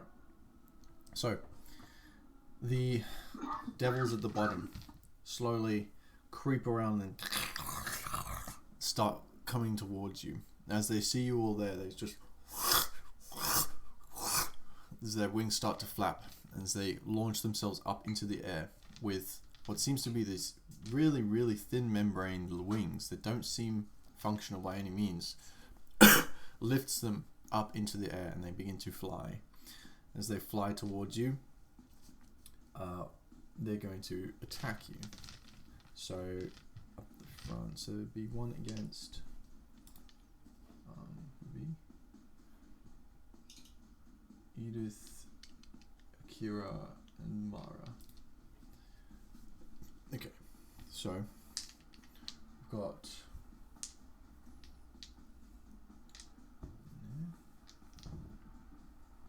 oof, that was awful. All right, so Edith, one of them comes flying straight towards you and like the group around you. Tries to stick you with this like bone-like fork. You sort of just dodge out the way, and it takes one of the cabbages with it, and it seems like annoyed. As it's flying off, the tail seems to flick around as well. As it does so, What's your AC? 16. Alright, as it does so, you easily just sort of duck out the way, and Akira, you also just sort of tilt your head and it just sort of flies wide. Natural 1 and a 3. Ooh. The other one takes a swooping dive for you, Mara. That's going to be a 9 to hit with the fork. And a 23 to hit with the tail. And on you, Jinx, it's going to be a 17 to hit. Hits. Alright, so you guys take D4s.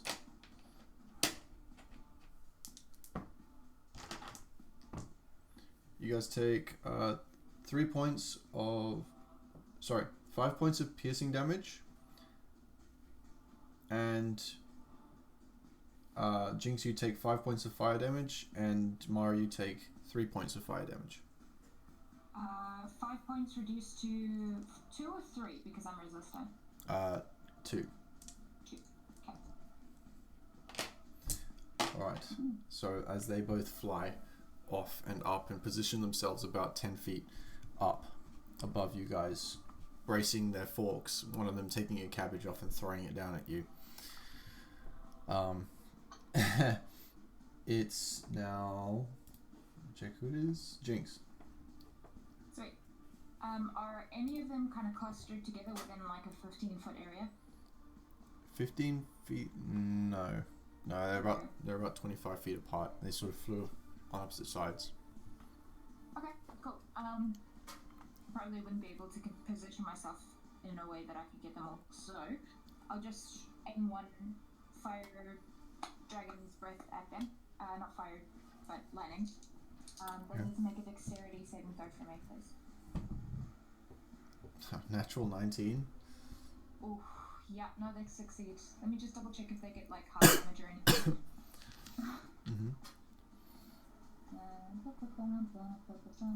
Half as much on a successful save, so that would have been, it's 12, and because of the dragon affinity, it's plus 5 is 17 halved. Okay, so 9, so yeah, 8. 8 lightning damage. Alright, 8 lightning damage. Yep. Okay, And yep. that's my goal. So you see this lightning just fire off at one of them, and it sort of streaks across their body. It doesn't seem too phased. As it connects with their rod, and then they just sort of cast it out to the clouds. Is that your turn? Excuse me. Edith. Okay, could I get towards them, near any of them, so I could hit them with a melee attack? They're 10 feet up. Right. I'd like to rage, because they took a cabbage. Alright. Cabbage rage. I'm gonna reach into the cart and grab 2 javelins. Yep. I can't reckless attack with non-melee weapons yet. I'm gonna just throw 2 javelins at this motherfucker who thinks he can take a cabbage off my cart. Okay. Roll to attack.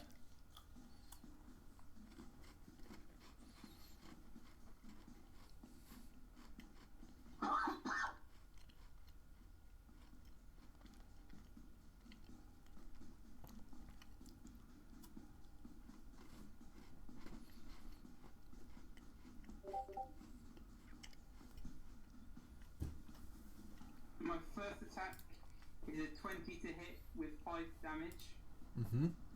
Which one is this against? The one who took the cabbage. They're both against the one who took the cabbage. So He doesn't deserve life. how much damage? 5? 5 piercing. They're not magical.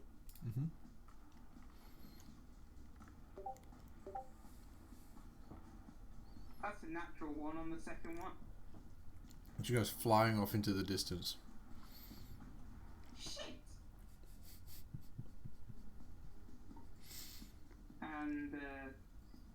turn. That's my turn. All right. They sort of grin as they look down at you all. Tim. Alright, so you said they're 10 feet off the ground? Alright, I'm gonna get close to them and swing a couple times up with my glaive. Okay.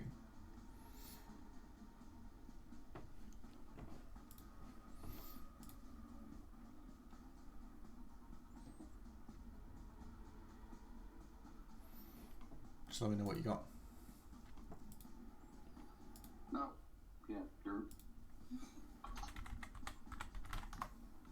Just ignore me. I don't know what the hell I'm doing sometimes.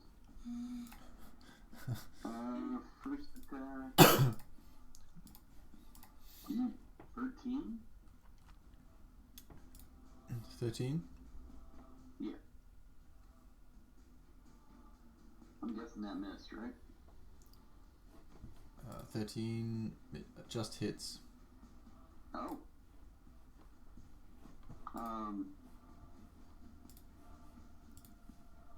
Alright, for my bonus action,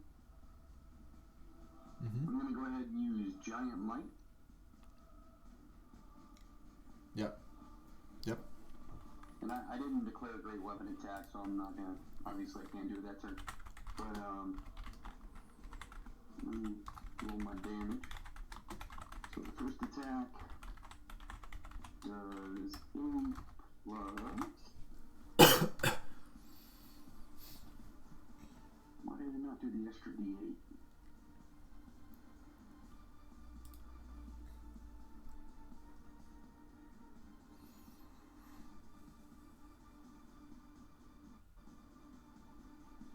Yeah, I don't know why I didn't do an extra D8. Hmm. 1 second.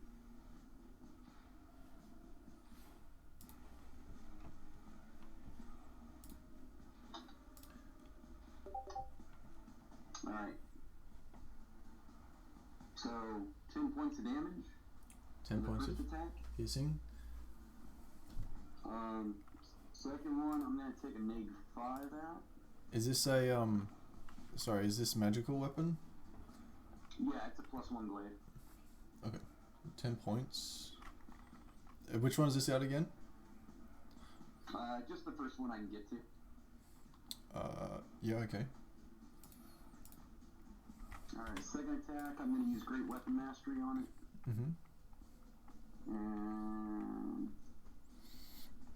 much better.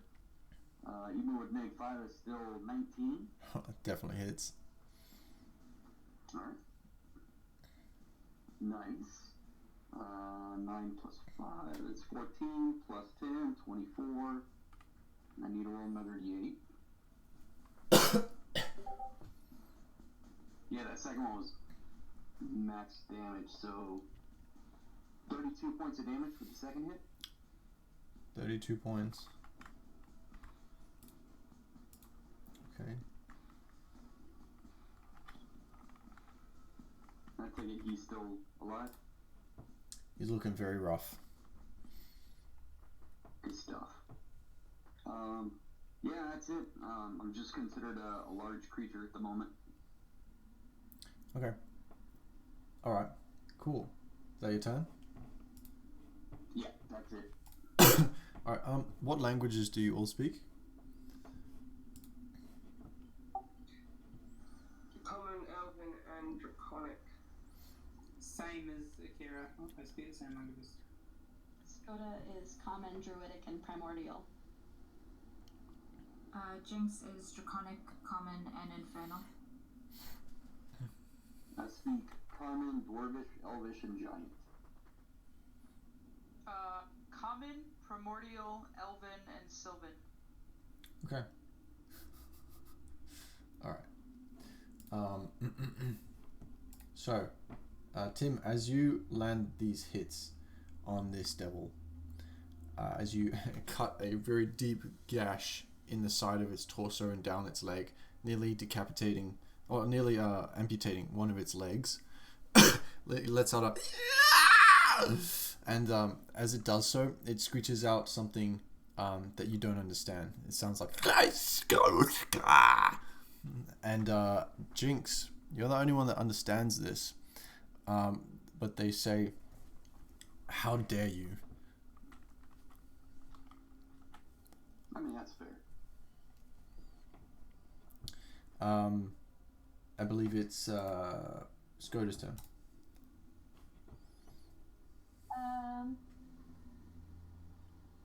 How far away are they from her at this point?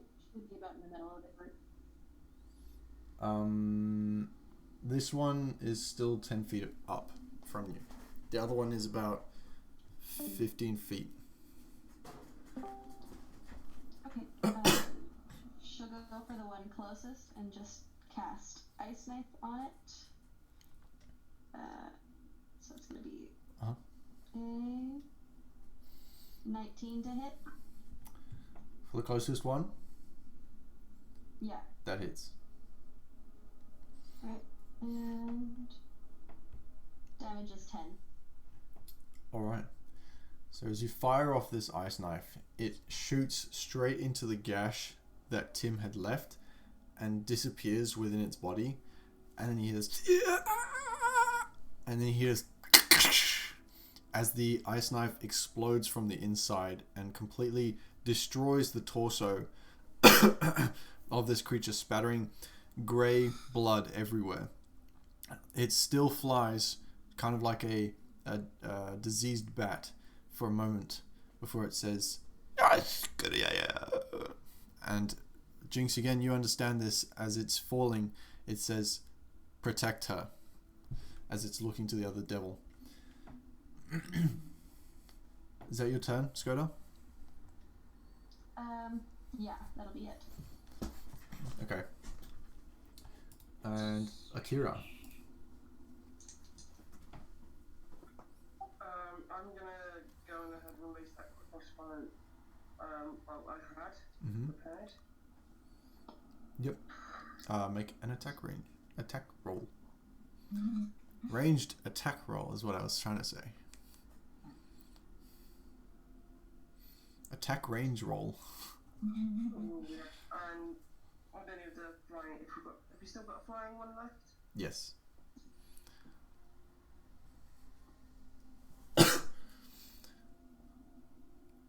We're not flying, we're falling in style.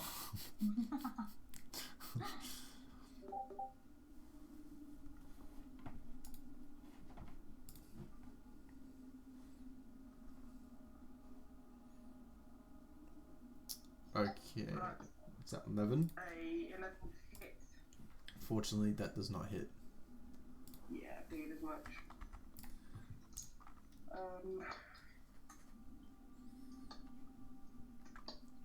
And yeah.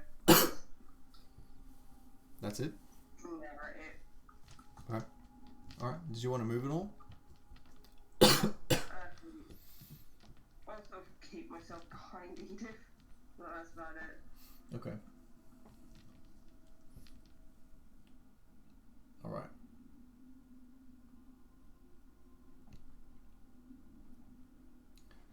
Okay.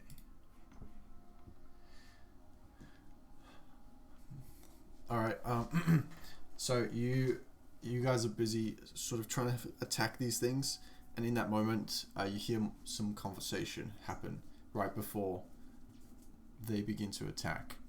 You hear just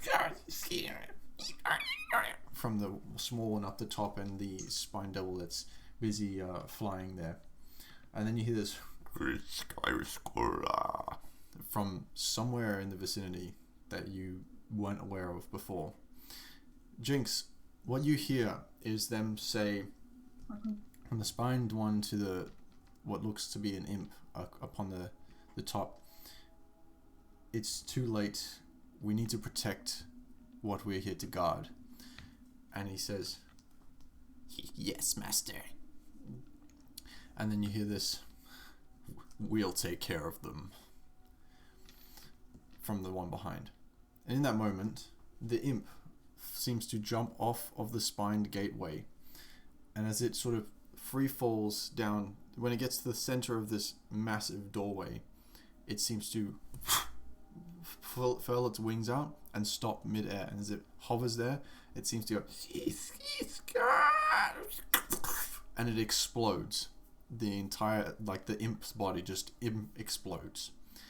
And the blood that emanates from it turns into, the blood that emanates from it and explodes seems to hang there in the air in like a splattered formation before it slithers together and joins into like a web, and it attaches to the sides of the gateway from all the bones between them, and then it like shines this bright white light and then stops and connects and then fades. The voice from behind disappears as it was relatively near you, Jinx. As one of you turns around to look, nothing's there. But in that moment, Mara, you feel this intense pain scratch down your back.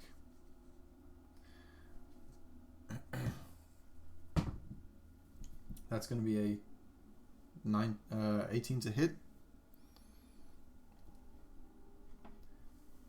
Mara? It hits.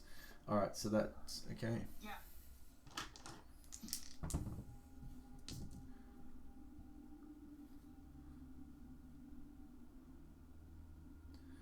Okay, alright. Stat blocks. Stat blocks everywhere. Alright, so that's 14 points of psychic damage. As you feel this intense pain in your back. It's going to attack you again. For a 15. Hits. You take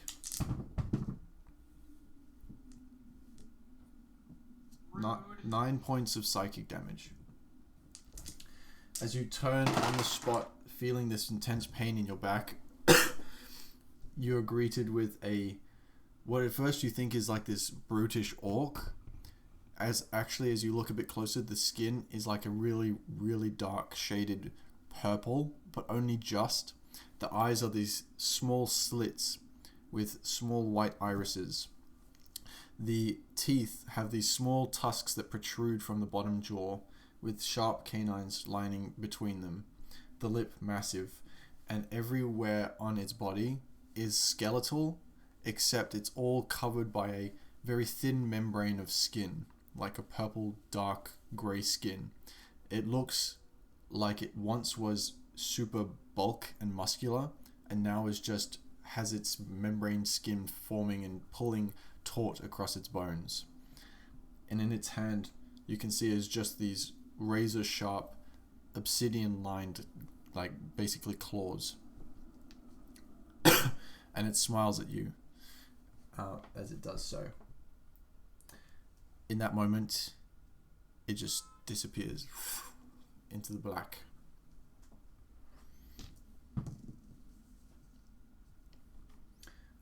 That brings us to top of the round. It's your turn. This is gonna be good.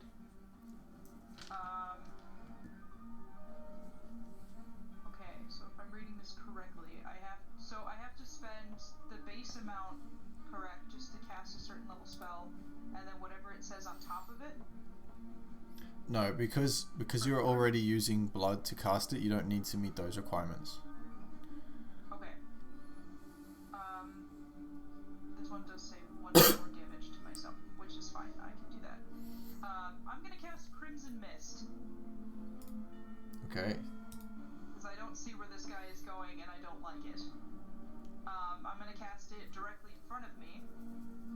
Okay. Because that's the last place that I saw him. So I take 1d4 damage. Okay. Yeah, 1d45, because I can't type. 1d45. Awesome. What did it come up with? Yep. 21. Yeah, no. So I take 4 damage.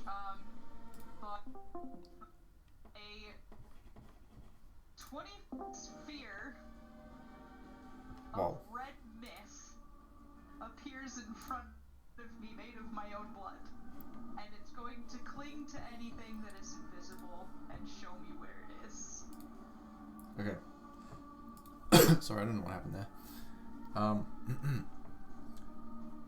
Alright. Give me 1 second. So if he is still within that 2-foot sphere in front of me. Yes.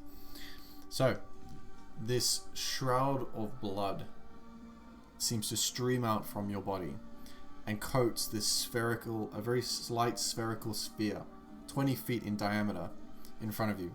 And just at the edge, leaning upwards in the air, you see the body of this shadow demonesque orc.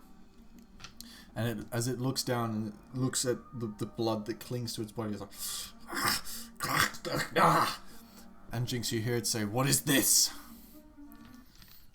I'm going to glare at him and say, "I see you." Alright. So that's your turn. Which means everyone else can see him as well. Indeed. So that's your turn? Yeah, I can't do anything else. Alright. The other devil is going to see this, see you, and glare at you, and just do a pile drive straight down into you.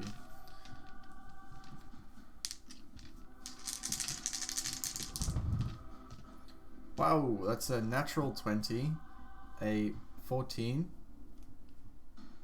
and an 8. Only the 8 doesn't hit me. Okay, cool. So, good thing is, Fine, everything's fine, I'm fine. the good news is the natural 20 was on the one that didn't do that much damage. Bad news is, it still hits you. And I do have to make a concentration check. Yeah, equal to the damage, or 10. So you take...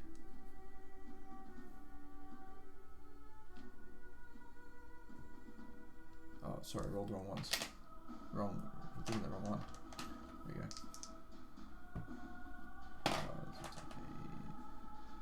So you take 8 points of piercing damage as the fork pierces through your arm.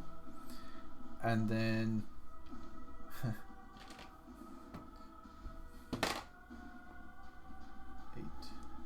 so you take 8 points of piercing damage as the tail pierces into your back, and then 3 points of fire damage.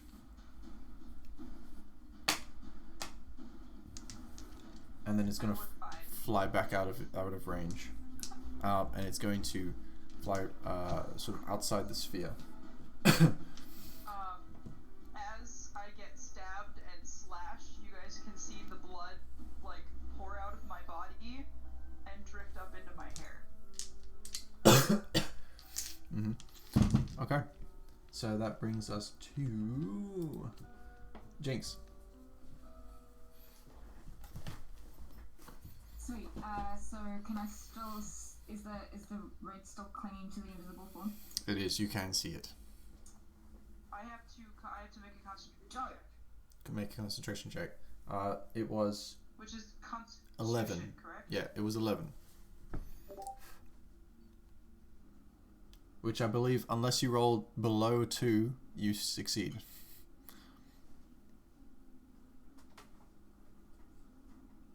I think, in your case. You're fine. Yeah, because I have a +9. Yeah, you're fine. So yes, you can still see him. Yep. Wicked. Jinx is going to go as close to him as possible. They're going to link hands, dragon breath him, and I'm going to expend a sorcery point to twin spell it so he gets hit twice. I need him to please make 2 dexterity saving throws. Okay, alright. Let's see here. And this is at the one that was coated, yeah? The one in the sphere? Yeah. Yeah, the one that just attacked my buddy. Yeah, buddy. That's 17 and 7. Okay, so the 17 is the DC, so I think that technically saves. So he saves one, he fails the other. Okay. So he takes half on one of them and takes full damage on the other. Okay, cool. So for the one that's half is that's 7, 8. 8 plus 5 is 13, so 13 halved is 7, no, 6. 6. And then for the one that takes full damage, What type is this, by the way? the one that takes full damage, lightning. Okay. Cool. Full damage boy is another 13, but that one doesn't get halved. Alright.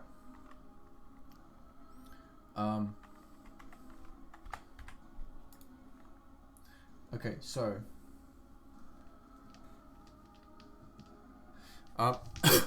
as you fire off this spell, the two of Jinx's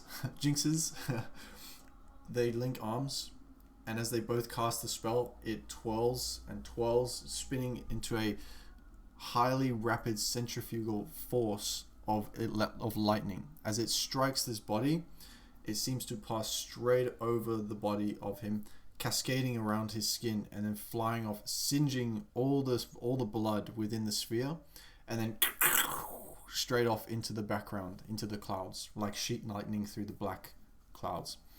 However, it looks at you and just smiles at you and says, "Try again."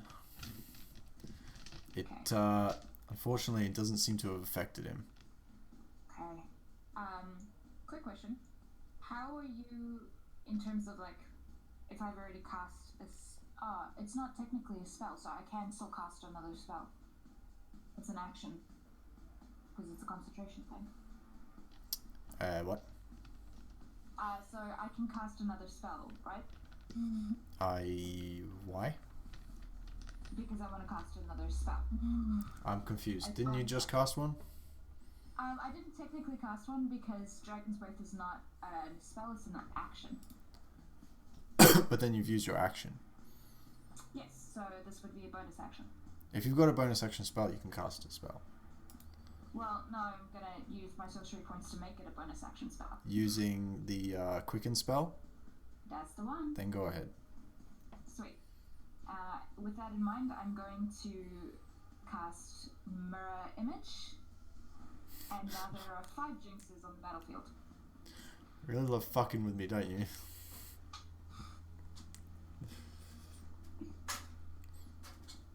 Alright. 5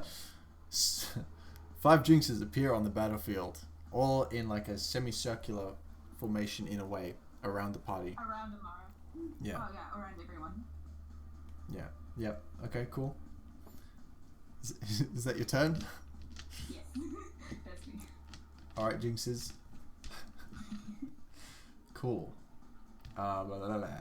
So then, I believe, we're up to Edith, and then Tim. So Edith first. I would like to scream, run as close as I need to get to that big guy, and start swinging with my axe. He won't be able to reach him. He's 15 feet up. 15 feet? Yeah. I can move 40 feet per turn.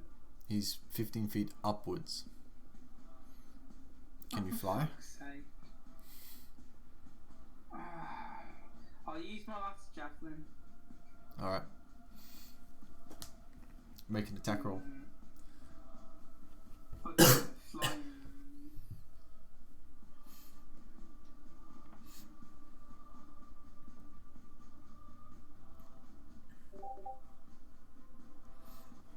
To hit. 12 just misses. I'm sorry. Goes streaking through the blood and is highlighted as it makes its way back down to earth. I'm just gonna be really angry. I'm sure you are. But I'm gonna use my bonus action for my storm aura so it can protect Akira. So Akira has resistance to lightning damage if she takes any. Akira does. Okay. Yes. All right. Tim.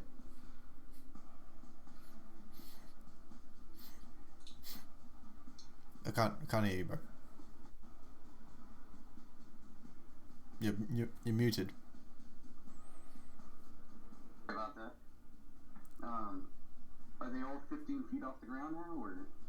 The spine devil is 10 feet to the left of the larger guy, and the larger guy is 15 feet up, and away from you is 20 feet. So like you can move 5 feet closer, and he'd be 15 feet up. But there is like the rock face behind him, which you could reach 10 feet out with your polearm if you wanted to climb up there.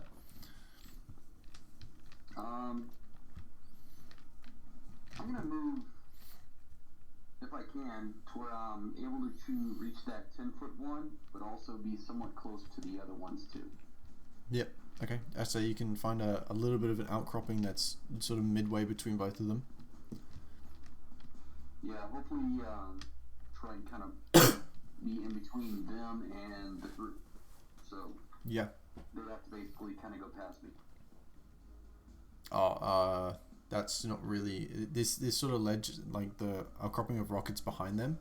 So the party is situated on the path, and then there's like the climb up the side of the rocks, and they're sort of flying in between, just sort of flying up there in between.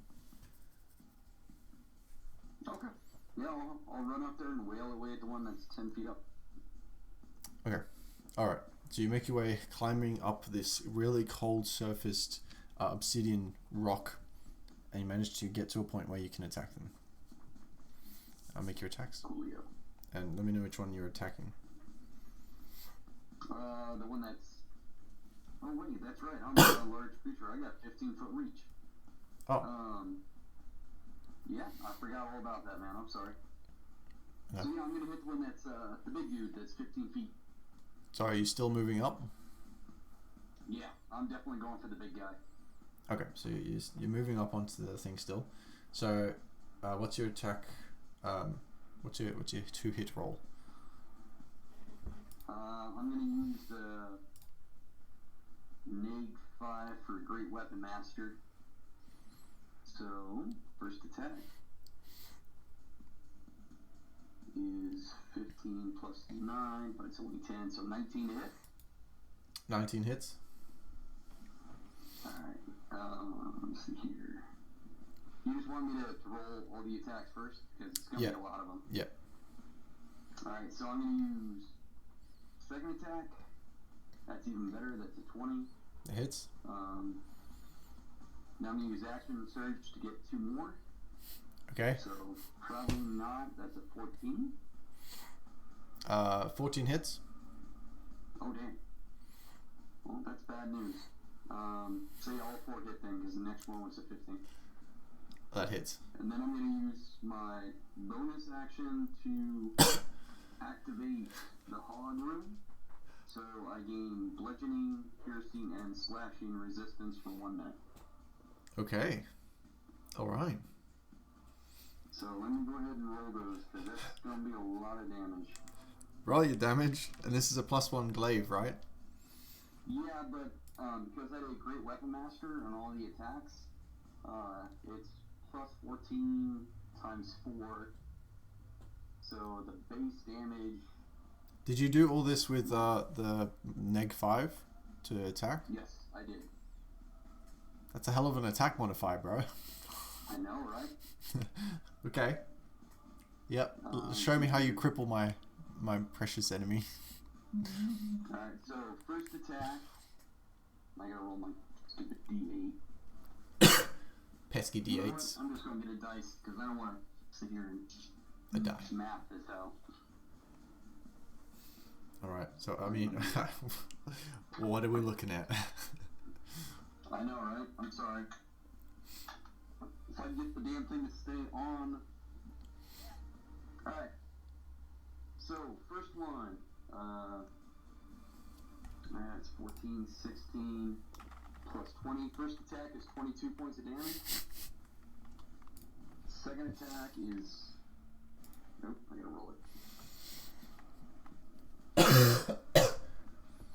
Yeah. Oh yeah, Great Weapon Master, I'll reroll that. Yay. Okay, yeah, I'll take that. That's a 10 and 14, so 24, 29 points of damage. Third attack. 6 plus 14, 20, plus 5, 25 points of damage. And the last attack. Okay, you can save that attack for the next guy, because with those 3 attacks, you managed to chop and slice this guy clean up. With the last swing, aiming at his head, just clean, and its head just sort of flops to the side while its body hovers there momentarily for a little bit longer before eventually falling down to the earth. Okay. The jinxes have to sort of part a little bit for the body to just... With that last attack, did I have enough reach to hit the Spine Devil?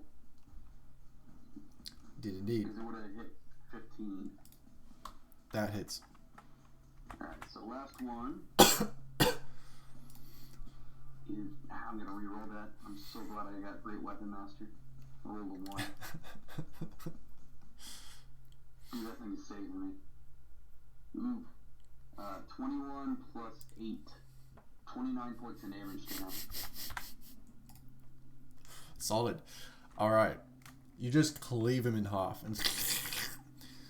And he, as he does so, as well as, I mean, this is sort of like all flurry of actions, right? So it's kind of like one cleave through the head of the one, and then straight into cleaving through the other one. Kind of one fell motion. And as it happens, the larger orc-like demon sort of goes, which, Jinx, you understand him saying is, I failed. I'm sorry. And that seems to be it. They fall to the ground, flopping, with the blood just spattering everywhere. All that's left is the party. Jinx, Look around for a minute. Sorry. sure. Jinx is just gonna tell the party the conversations that have been going on throughout the fight. Yeah. Yeah, I'm gonna look around for a minute and just kind of be like, is there more? Is there... What else are we doing? I was thinking the same thing. I'm guessing that boss is our objective. So, thinking the same thing as Tim over here, because I still have concentration up, I'm going to slowly move the Crimson Mist around our party to make sure that we're alone. Okay. You do so, and the spray and mist of blood seems to pass over a numerous amount of objects, such as the gravel and shards of glass and obsidian that jut out from different places. Nothing seems to be picked up, highlighted, and then the spell fades. And I will slam a healing potion. One of the thousands that you bought. I bought so many! Oh my god. I've spent all of my money on healing potion. Wise. I need it. Alright. Is that blood web thing still up from when the imp exploded? You want to go have a look? Yeah, Skoda would go check that out. Alright, so you walk up the steps from where you are onto the level surface that leads to this door, and just getting up to that level, you see the thin, almost spiderweb-like twine that's slightly illuminated with silver, like spreading across the entire doorway. And this, like I said, this doorway is massive, like massive. It's still there. Does it look like a spell? I don't know. Does it?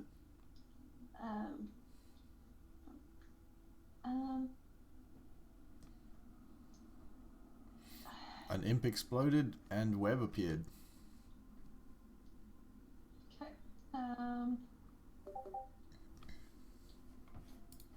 She doesn't trust that that's not gonna hurt to walk through.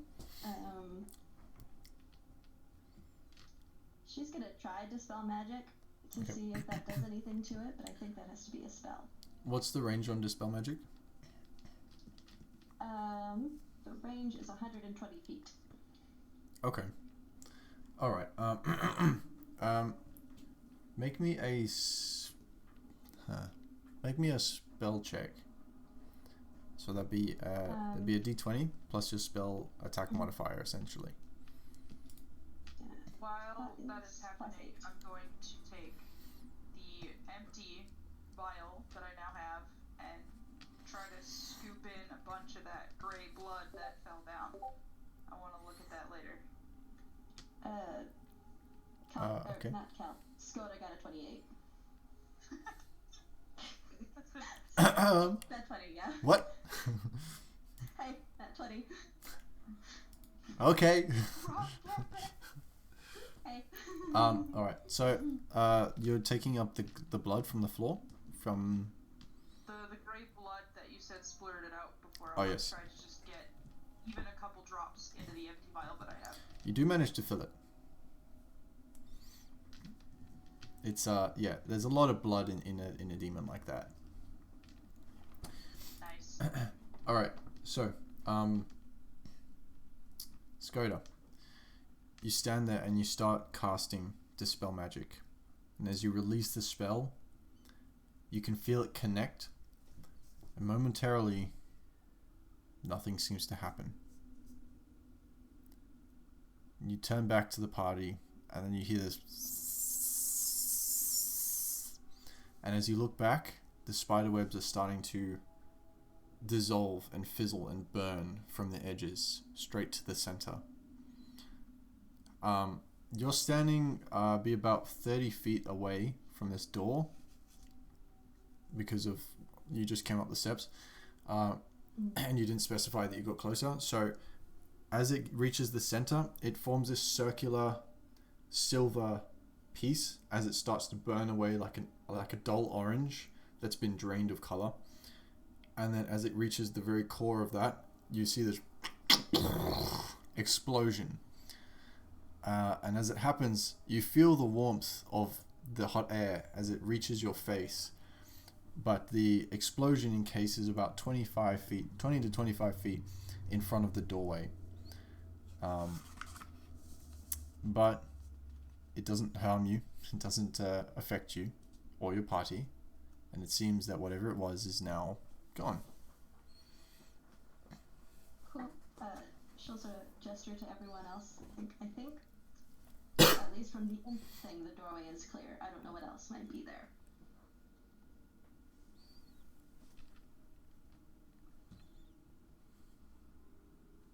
All the jinxes will walk on up, and I'm just gonna keep them active for as long as the spell will last, which is just a minute, but... Okay, well, by now it will fade. Like, you're kind of walking up the steps. It's kind of cinematic. Like, every time you take a step, one disappears until there's two left. I'm dragging my cart up the stairs. Good luck. I'm helping dragging this cart up the stairs. While you guys do that, Very difficult for you. it'll take a good, 5 minutes to walk these steps with that cart. I'm gonna slip I've got a the second time. potion. You're gonna what, sorry? I'm also going to ask if I'm anyone gonna slam needs another anything healing else. potion. Sure. I don't believe that it's wise to take a cart of cabbages into a potentially dangerous and trapped place. This will only slow us down and cause trouble. Best leave it outside. Trust me. You don't want to come between her and the cabbages. Please. I beg you. As long Your as sanity. as long as the rest of us go in front, the cart can come up last.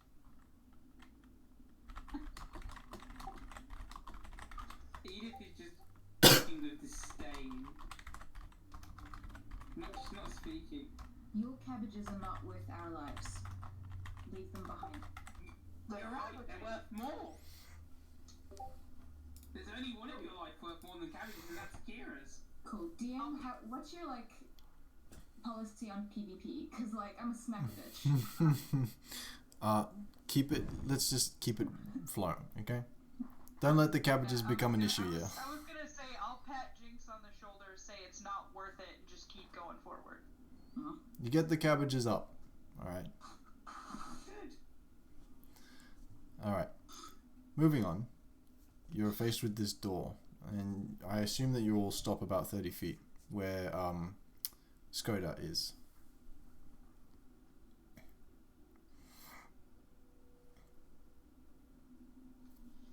I don't know if we want to go through this now or if we want to check for other traps, but I've done what I can. Can I make an investigation check for traps? Sure. From where you're standing or closer up? Closer up. Okay, how close are you getting? Well, I mean, I'll probably investigate on the way there. I don't believe that this place would just not be trapped, like, from the inside onward. Okay. Make an investigation check. Okay. 12. 12? Yeah. That's not the right music. Shit. You take a step forward. Dun dun dun dun dun dun dun. Oh man. Apologies. It was like, I was like, should I change the cue? And then it was like, okay music. And I was like, no, it'd be fine. But then it turned into that. I was like, no, that's the wrong. Apologies. The bane of doing this. I really need like a DJ for myself. Just on the side, just doing this. What did you have? Here we go. Perfect.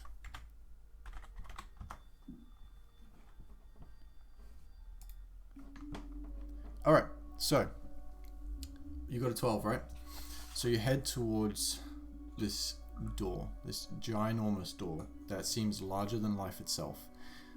Creepy and ominous as the spikes from the bones sort of surround the front of the archway, creating the archway itself, still with some of the imp blood body spattered across the floor at the bottom from the other one that Mara had killed. You all watch as Jinx starts approaching and looking across the floor, looking at the door. One thing you'd notice, first of all, is some writing on the door, stretched across from one side to the other in like an arch, very elegant arch. And the writing itself, it's not infernal, which is kind of surprising. It's a very, very soft touch, elegant writing, which is interesting. And it kind of sets something off in you a little bit, as your memory of Dark Lords and rulers of this plane tend to be more elvish strain in nature. What languages do you speak again? Draconic, Infernal, Common. You don't understand what it says, but you do read in its language, what best you can tell, Volk an Alul. Does anyone understand that in the party? Depends. What does actually, do you repeat this? Yeah, out loud. What do you all speak again? Mara, I know what you speak. There's Elvish. I've got it. Yeah. Who else? I've got Elvish too. All right. So, a few of you get bits, like, sort of instinctually get pieces of what you think it means, but Mara, you understand exactly what it means, as it's the language that you speak. It's in Sylvan, and it reads, Castle of Souls. As you get closer, and as this clicks with you, Mara, Jinx, you get closer to the door investigating. So far, you don't see anything. Getting closer and closer, you can see where the little alcoves were from the Spine Devils, where they were hiding. And you can see this sort of set in stone block from where the larger demon was hiding as well. And as you get about 10 feet away, you hear this whisper, as do the rest of you in your head. 2 answers have I. What falls and never breaks? What breaks and never falls?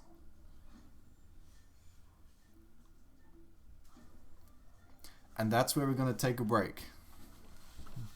Oh, but I think I know the answer. We'll get to that after the break. Sounds like a mug.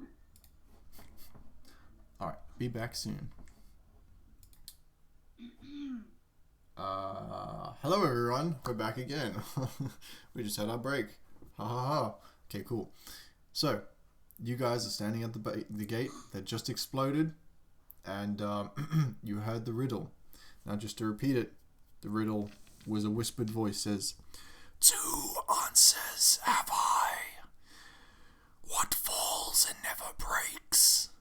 What breaks and never falls?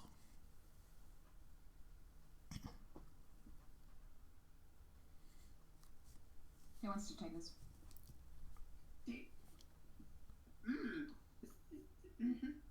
I'm just wondering if we just say the answer. I don't know it. I'm just saying. We just think the answer, or do we say it? Night falls and day breaks.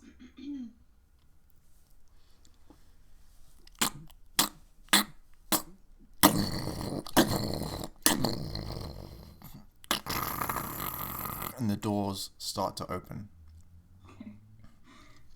Poor thing has a bad throat. I will smite you.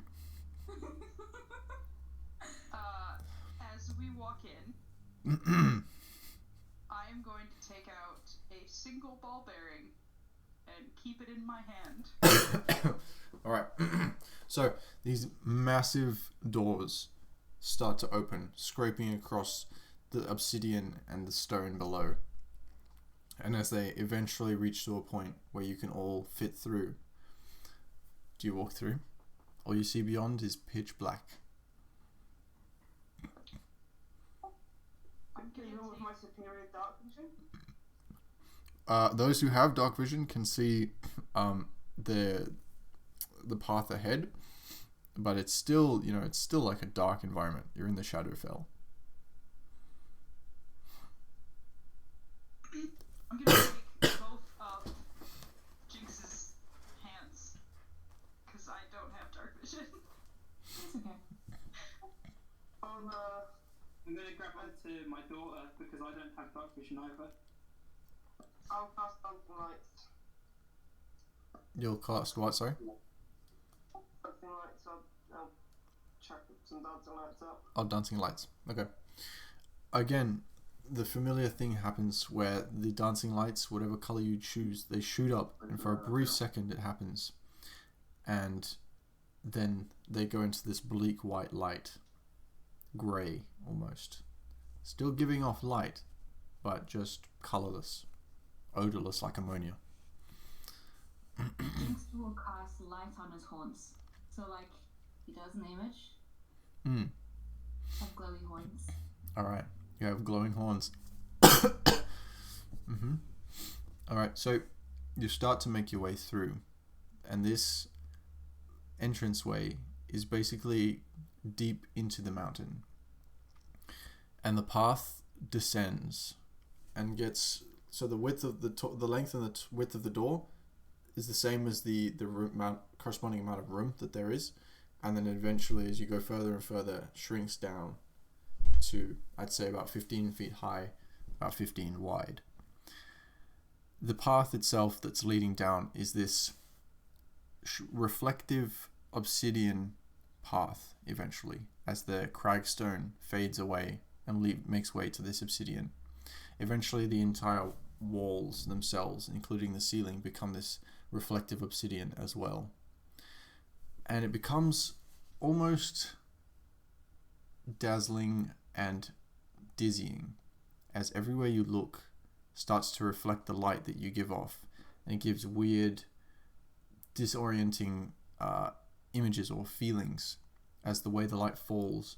It looks as if kind of like the Hall of Mirrors kind of thing, where it looks like there's one direction and then you like kind of bump into the wall and it's actually the other direction, and then the floor looks like the ceiling and the ceiling looks like the floor, and you get disoriented.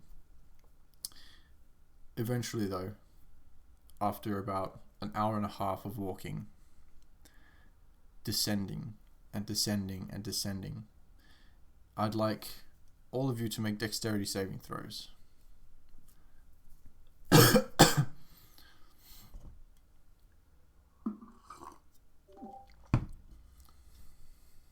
I see the reason why we exit?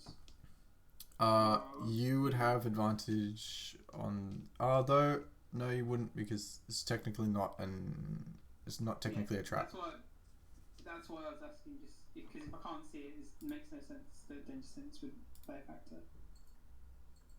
Wow. Scott got another natural 20 somehow. 21. Wow. Also, I'm at 20 with my rolled dice, I can send a screenshot of it. No, it's... I believe you. That's... Wow. That's a 14. Okay. That's a 22. Alright. And Tim? A 5. So, basically what happens is, as you guys are making your way winding through this path, sort of roughly 2 or 3 of you by each other's side as you're making your way through, you all abruptly come to a stop, and just as you're about to say something, Tim goes, "Ah!" and you see him just fall and slide down this really steep embankment that seems to go on and on and on of obsidian, just like an obsidian slide. Can I make a grab for him? Make an athletics check at disadvantage. I'll see you at the bottom. See you at the bottom. See you at the bottom. If Akira fails to grab him, Jinx will jump in after. Okay. 9. Okay, so you grab onto Tim, but because he's wearing plate armor, you just get pulled with him, and you start falling with him. Can I try and grab my daughter? So, there is something about that plate armor. It's mithril plate armor, so it's really, really light. Still plate armor. It is still plate armor. And you're still a heavy boy, so down you go. Can I try and grab my daughter? You can, and you're pulled with it. So you eventually begin to form this chain of humanoid creatures sliding down an obsidian slide in a very dangerous place. Just a train. Woo! Eventually, Skoda. Can we see past the... Does the path continue past the slide, or does it just sort of stop there? What's this, sorry? Sorry, does the path continue after the slide? Like, did we just get interrupted, or does it stop there? It seems to stop. It seems that's the direction. Skoda will jump down. Mm-hmm. All right. You do notice as you're jumping through that where it ends and where this slope begins, it opens up to a very large hole. So it's not just a 15 by 15 foot. It's much larger than that. But you jump through, and you guys start sliding down. Those of you that started to slide down, you're sliding for maybe a good 20 seconds, which doesn't seem like a lot. But if you start counting it, I'm sure you can tell that that's quite a while to be sliding down obsidian. Eventually you reach the bottom, and you all come to a very slow, just stop. Kind of like the slide has ended. And around you, what you can see is just a large cavernous room as far as your dark vision extends. And beyond that, darkness.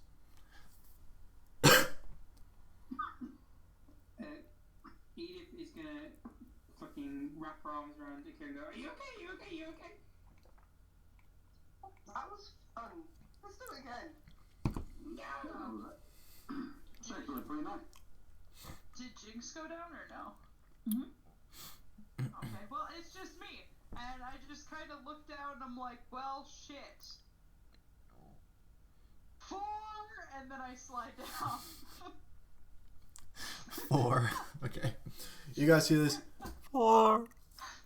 And then eventually down comes Mara. At the bottom to capture. Yeah. So two of Jinx on either side, and as you come down, you get sort of scooped up and propped on your feet in one fluid motion. I always knew you'd sweep me off my feet.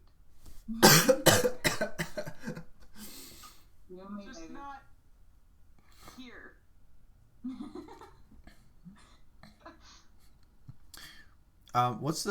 Who's got the superior dark vision? The one with 120 feet? Kira. Okay, Akira, you can see the ceiling itself, and just up to where this massive room ends as well. You're the only one that can see this, as the ceiling, this whole room seems to be carven rather than simply just a cavern system. The floor, which was obsidian, turns into this refined cragstone mix of marble and cragstone, you can assume. It's hard to tell without color, but it feels like that, where it's pieces of like squares are strategically and purposely placed to form like this platform that heads up to the end of this room, which appears to be this other large doorway, not nearly as big as the one you entered through, but large as maybe like giant size, right at the end. And it's got these carven filigree lined pillars that seem to be part of a fortitude of some kind that is embedded inside the mountain itself. The roof stretches up and curves around up the top, and just like this massive 120 foot tall room that curves at the top. It's very echoey. How would I all this information back to everyone? Mm-hmm. What do you guys think of it? I'm gonna squeeze that ball bearing real tight in my hand. Oh no. Not comfortable. Boss music starts fucking great. Can we get up out of here, do you think?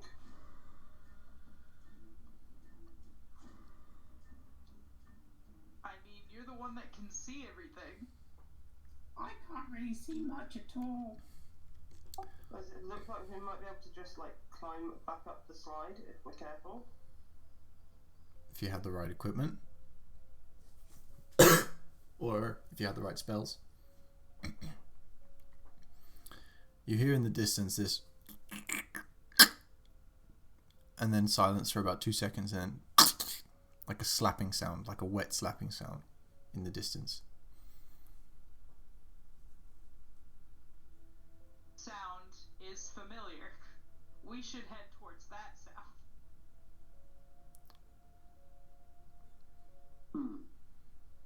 I mean, That sounds like Sure. something dying. Oh no. I left the cabbages upstairs. Another one. Oh no! it's kind of So dark down we here. hear which. Is it coming from above us, or in front of us, or.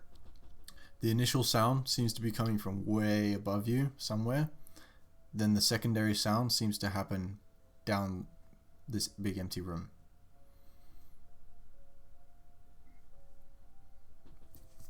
I couldn't see anything past this slide, so I would say our only option is to keep going. Okay. Keep going, man. Akiras, stay behind me. I'm the one with the better vision. I should be up front. I'll have the best chance of seeing if anything comes towards us. Okay. If something comes towards us, then I'll step behind you. Promise? Promise. Good.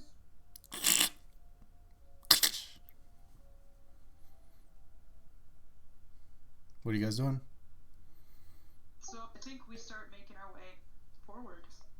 Yeah. I'm gonna take front and look at anything that looks weird, anything that's looks like it might attack us, anything like that. Alright, make a perception check as you guys start to make your way forward on what seems to be about this 130 foot long room that ends up at this gateway. And that would be with advantage, right? Yes. Those were terrible.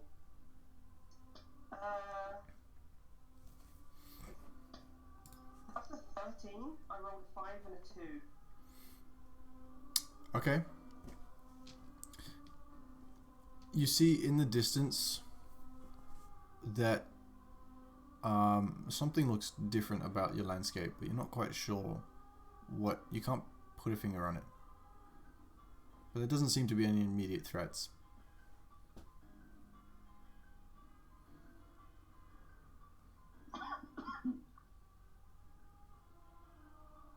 Continuing forward then. So, No one else will, Jinx will. alright. Yeah. Sciota's moving too. Oh, no, I'm following Still you. right next. I'm every in between Jinx. You're a Jinx sandwich. Alright. You Yep. start to make your way Now and forward. forever.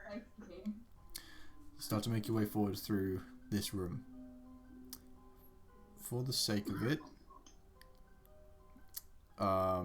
everyone make me a dexterity check. My one weakness. Just a straight dexterity check.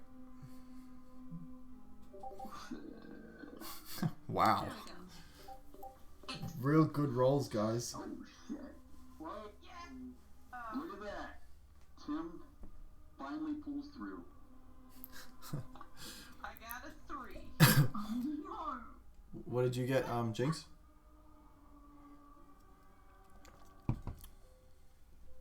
13.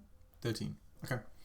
So, Because Jinx is like holding her on either side. Does that help her? I'm getting to that, yes. So because you were right in between Jinx, Mara, right as you're about to step, Jinx immediately lifts you and launches you up and catches you about 5 feet in front. As Jinx, you notice this large black square of sludge that starts to slowly tendril out towards you as you launch Mara over the top of it and back away forward in front of it, and it starts to change direction and just starts slowly making its way towards you. Skoda, as you're walking through as well, almost half blind in a sense, you see a number of stalactites and stalagmites around and one cluster of them that seems sort of just in front of you, and you sort of pass by it, and then you feel this grab, like a sticky sensation, grab onto your leg, and you look back down to your side, and this large, thick, gelatinous, cube-like substance has latched onto your leg.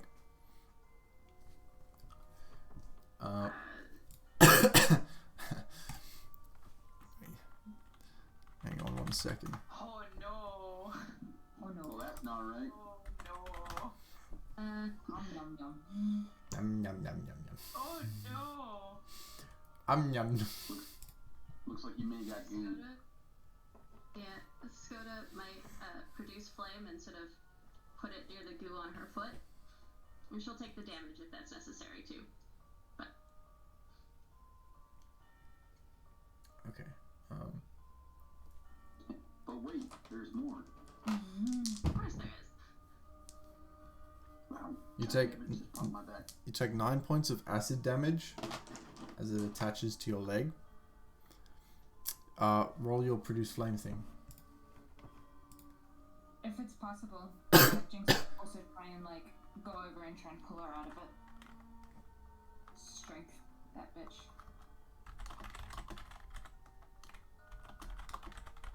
Alright. 13 to hit. Alright, that's fine. Roll the damage. 2d8. Come on, you can roll.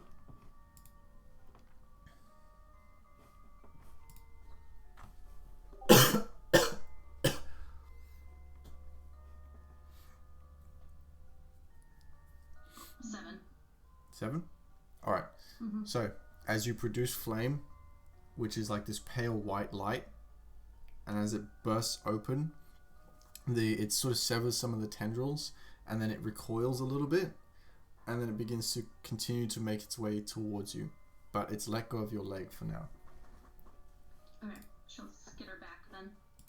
Alright, so you get it a safe distance away. You guys have, as a group, kind of gathered by now that these things have started dropping from the ceiling and are making their way to their next feast, which appears to be you. So, what are you doing? It's right in front of us, correct? You guys are sort of basically the door side now of them, and they're very slow moving. You can easily like outpace them. I say just go ahead and leave. Agreed. Yes, please. You start making your way forward again, and yes, and then a few more. By the time you reach the door, there's maybe about 3 more have dropped from the ceiling. But you get to the door, and you, do you just try and push it, or it seems to be just this large, giant-sized door that's closed? Yeah, I'll try and push it. Alright, so you touch the door. As you do, nothing happens. You push it open. And it opens. So, That seems fine. you make your way inside this room, which seems to be made of similar material, except it's actually slightest bit lighter in here. The stone itself, whatever material it is made out of like a grayer tone thing. You close the door behind you. Yes? Alright. Yeah. Close the door behind I'm you. definitely closing it. Yep. In this room, you notice that there's a couple of options that you can travel down.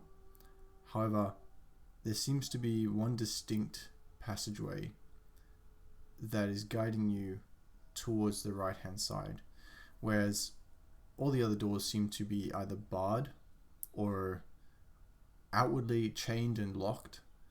This particular door on the right seems to be left ajar. Other than that, it's sort of like a nondescript room, really. It's just got a singular skirting around the top. Nothing interesting. So you choose to go down the right, or are you going to try and unlock one of the other doors? I'd like to see if I can just peek through the ajar door and just see what's on the other end. Okay. Make a perception check. 9. 9. Okay.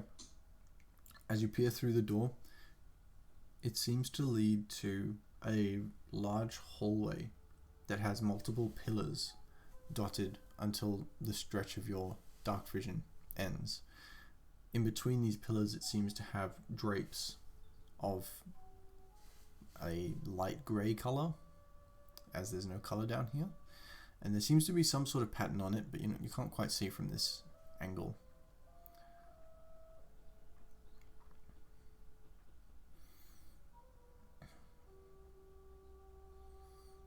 Does anyone want to try any of the other doors? I prefer down this way. I'll take a peek through some of the doors if they open. You try all of the doors, and they're all locked to some degree. They're either barred or locked with chain and padlock. Doors are locked, so let's move forward, I guess. That's a good sign. follow Jinx. I'll take point again. I'll follow suit. Okay. So you're making your way. Sorry. Oh, Skoda's gonna take up the rear, and as she's lagging a little bit, can she listen to see if she hears any sounds just from the locked doors? Yeah, perception check.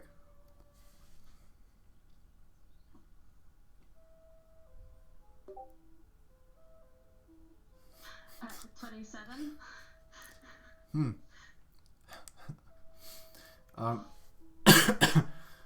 What languages do you speak?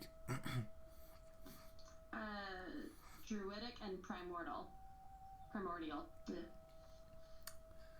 You don't understand what language is being spoken, but you can hear on the other side of one of the chained doors numerous creatures speaking with each other in normal tones.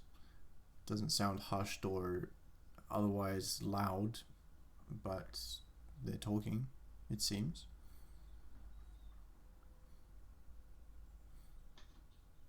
Okay.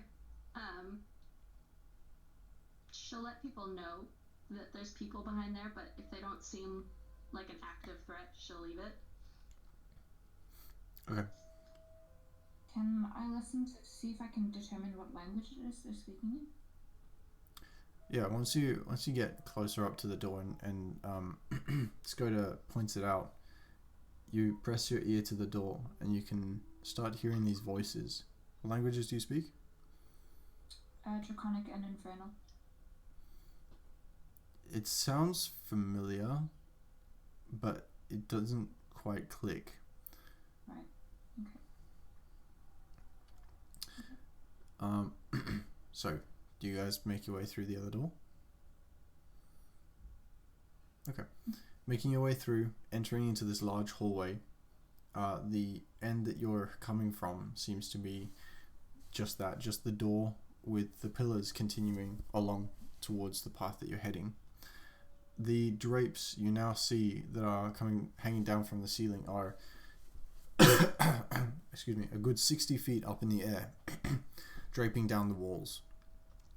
The symbol that lines these with like a light gold trim, it appears, or like a lighter trim, has this symbol embedded on the center of each of these, and it seems to be two unfurled wings with a large almost like a jewel in the center, and that seems to be the design that's rests upon all of these banners. And as you make your way forward, you notice a number of these little alcoves where the pillars sort of, between the space of the pillars, there are suits of armor that line this corridor as you begin to make your way through. Continuing along towards the end of the corridor, Akira, you notice it first, is the other side seems to be a large door, but this time it seems to be made out of, or at least reinforced with, some sort of iron or metal, not quite sure, but it seems to be this thick wood from the distance that you're at. And atop the door there seems to be more writing, a familiar language structure to what you read on the very first door when you came here.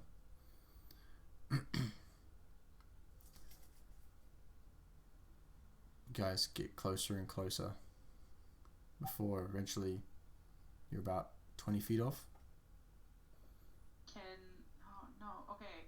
So she had dancing lights up, correct? Yeah. Yeah, I've still got dancing lights up. Oh, I asked if you can... Yeah, so maybe I can read it. Now that you're closer, you can see it too. And in Sylvan, it reads Queen of Shadows. Hey, we found her, guys! So you said that this is a really thick wooden door? Yeah, reinforced with some sort of metal. I wanna knock. You knock?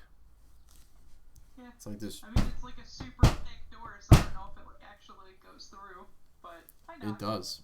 Out of respect. It does. This place is dead quiet. As you knock, you just hear this that echoes through the entire place.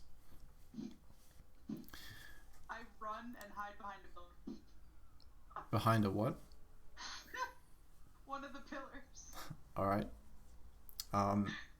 Make a stealth check, I guess. You're just doing a doorbell dash. Yep. I mean, I'll stand there and watch the door.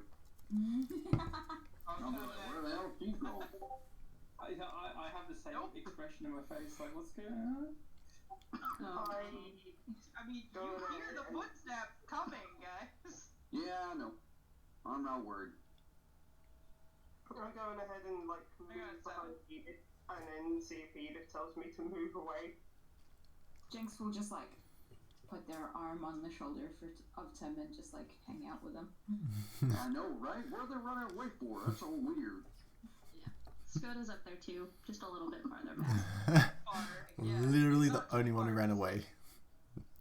30, 40 feet. Alright.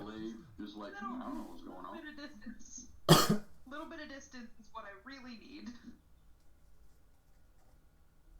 Why do you feel like a farmer from Oklahoma in the middle of Yale? There ain't no corn here. Oh my god.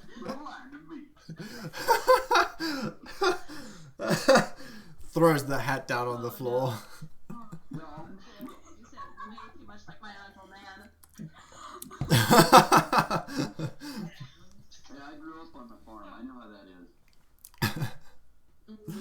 Okay. Mom's family did too. Well, you're not in a farm, and Tim is not Californian. So, what's your name? Mara, you dart back about 30 feet behind a pillar while everyone else watches you in curiosity. While the echo finishes off, there's a few moments of silence. A few moments more before you hear this.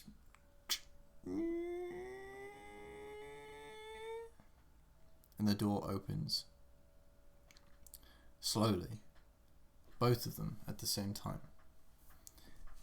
And as the doors open, you see this black room, shrouded in darkness, up to a point.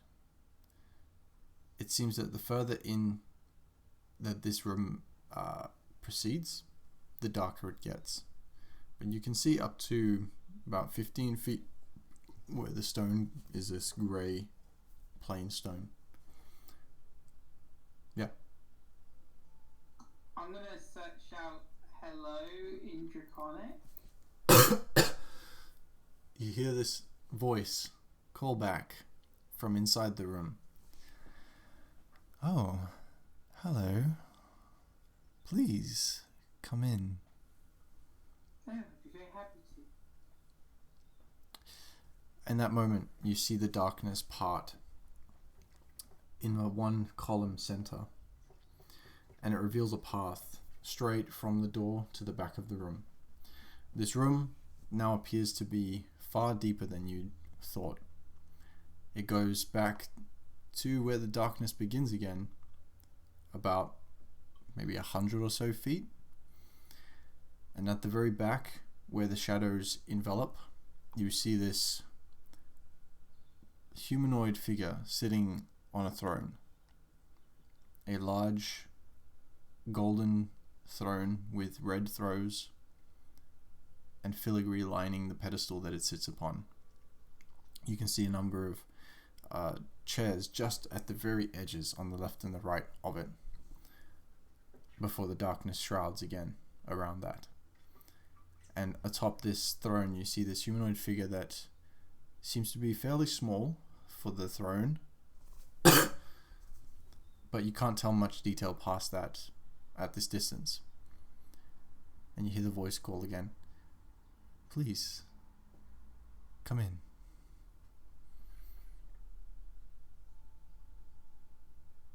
I mean, I'm gonna walk in and take a seat. I am following right behind. And I will repeat back to them. Thank you very much for the introduction. I'll look at Jinx and be like, "Hey, go in here." Jinx will go up to. It's like there's like a door frame, right? Yes. And then. Yeah, cool. So Jinx will just stand on either side of the door frame and just kind of be in, half out of the room because I kind of don't want to leave Mara behind. Okay. Right. I'm gonna stay near the back of the party, but not stray too far. I don't want to stay outside the room.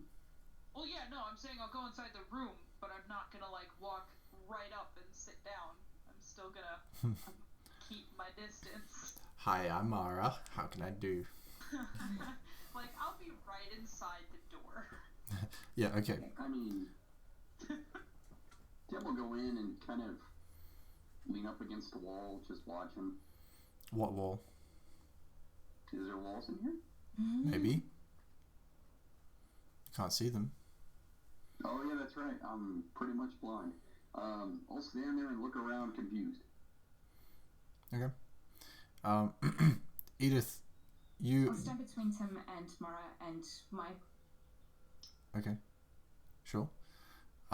Edith, you walk inside the room looking with the intention to sit down and realize that the closest chair is about 2 feet from whoever's sitting in the throne. But you all make your way inside. I'm gonna sit down in that seat. Alright. So, you casually walk towards the Queen of Shadows, sitting atop the throne. What you assume anyway. And as you do so, and everyone enters the room at the same time, you hear the door close again.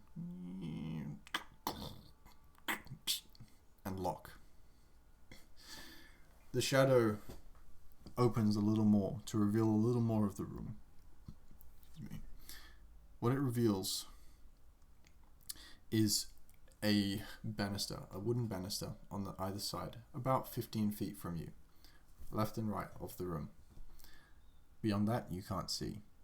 Further back, beyond the throne, you see the 2 golden chairs next to the throne. Much simpler chairs than the throne that she sits upon. And as you walk closer and closer to the Queen of Shadows, you notice details. Sitting there on the red throne, with red auburn hair, with these piercing blue eyes, black and grey robes, and red shirt with black baggy trousers and leather boots, is the Queen of Shadows, with like slightly elvish features. Seems to be maybe in her teens, it looks. And as you walk further towards her, she sits up and she says, "It's good to have company. To what do I owe this pleasure?" You're a dragon, right? Indeed. Well, you see, there's some business here that I'll let my very good friends explain. Just point anywhere but Akira is where I point. In Elvish, I'm going to mutter to Edith, don't get any ideas about adopting this one. You've already got an elf. I say in Elvish, I just say in Elvish, like, I don't really want to fight a dragon. Just want to, make it look good for us, maybe. You hear her speak back in the same language, and she says, "Interesting. So what is this business exactly?" Well, you see, there's this king, right? And he was like, "Go fight a dragon." And I was like, "What happens if we don't?" And he said, "I'm going to kill you." And I was like, "Well, that's not nice." And here I am. What does he want with me then? There's a sword.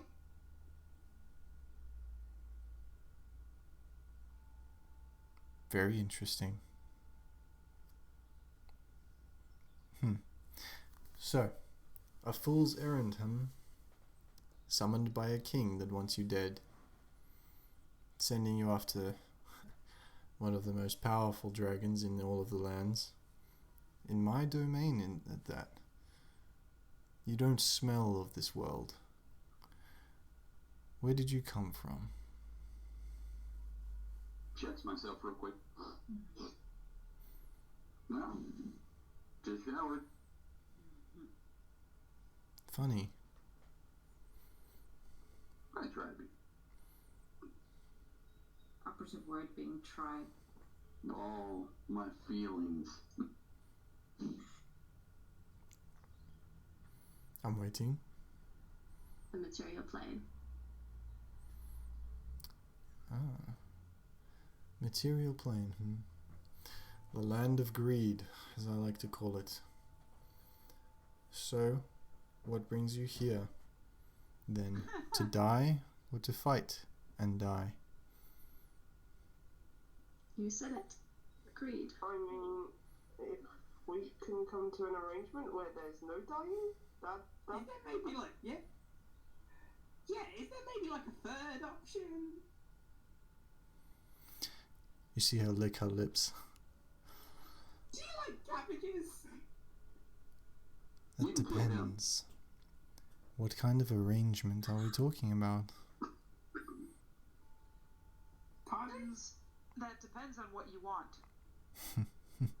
I say from all the way back by the door.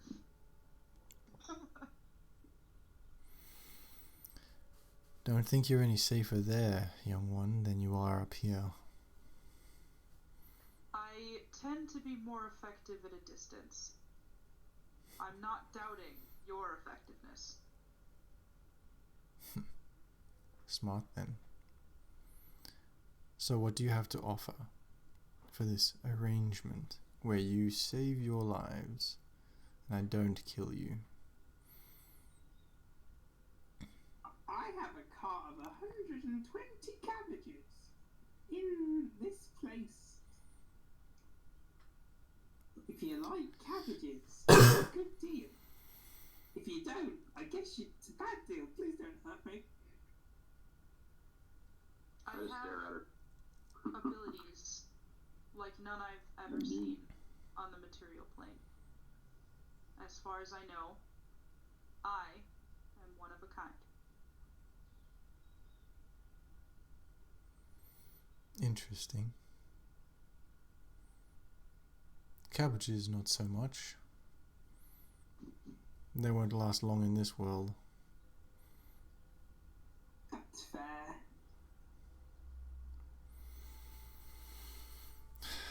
My... at least it's different food to what's here. My question is why stake your lives here rather than to a king that you apparently so loyally follow? So much so that you'd come to my domain. Okay, here. I'm a drow. Many things hide in the dark, drow. Me being one of them. True that. I mean, I don't really have a lot of money or anything to give you, but I hear I'm a fantastic lover. I mean, there is also the reward of 5,000 gold each if you come back with us. I'm quite happy to give you my share. Now, I wasn't going to tell her that, but that's it too now. Do you want a dungeon? I can get you a dungeon. I say in Sylvan, what would you do if granted freedom? Freedom. From what? This plane?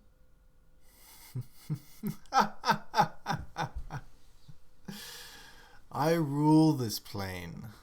You are trespassing on my property. And you're telling me you want to grant me freedom from it. That's a joke. Asking. And why rule 1 when you can rule 2?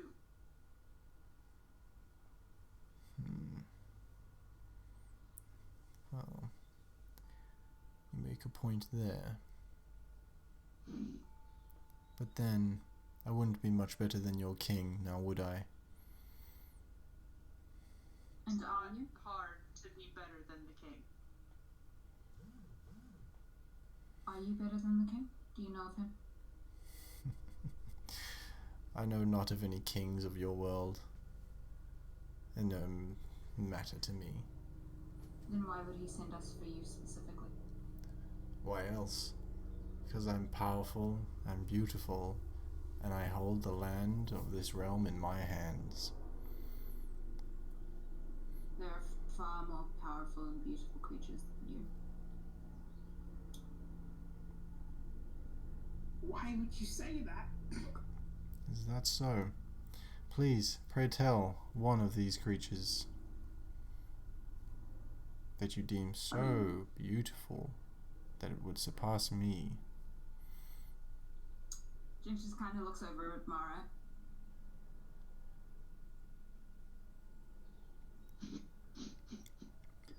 Very well. Then you die first. Well, I mean, feels pretty hot, so.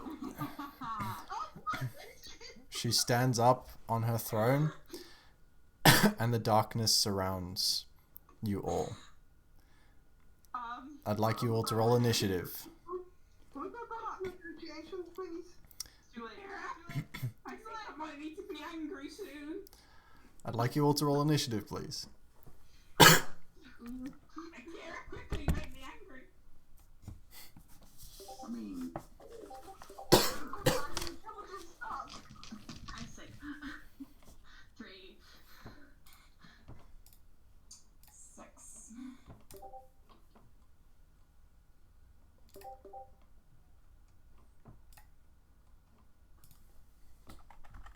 man, it's just easier to do it here. I feel like maybe negotiations might have been going somewhere, but probably not. Yeah. Honestly, I don't think it would have Gonna mattered. die. I've got 3, 6, and 4. To be fair. Because we fight her, or we die. I mean, or we stay here. Not if we brought the dragon back with us. Nothing in the Shadowfell stays as it is, and while it's in the Shadowfell. True. I mean, I'm okay with that too. Could do worse than hanging out with a smoking hot elf chick on the throne. Yeah, I mean, yeah, I'm alright with it. Tim's okay not going back to the farm. If you Alright. let me know the order once we have it, I can write it down again. I've got 3, 6, 4, 16, and 18. I got the 18. I've got a Yes, 4. Tim. Don't worry, you were scared. Who's missing? I did mine. Mine's 16. It's this fish. Oh, mine's 16 too. Okay, there you go. Sorry about that. Yeah, mine isn't a character portrait, which is why it doesn't show up, because I don't have my thing on D&D Beyond. Ah, So it's Okay. Edith, and then Tim and me, and then who?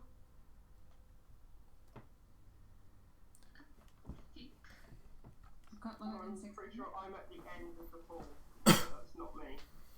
I got So 6. it's at the end. So after Tim, it's Jinx. Yeah. And then Akira, and Yeah. then Skoda. Jinx. Who's after Jinx? Kira? Akira. I got the 4. So yeah, it's me then, Skoda. There we go. Alright. So, with that done, thank you. Yep, alright, Edith, Tim, Mara, Jinx, Akira, Skoda, thanks. Alright, with that, I would like all of you to roll a dexterity saving throw, please.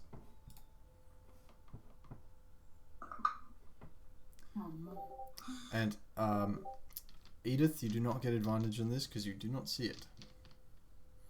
That's okay, I got a 19. Skoda got an 18. 11.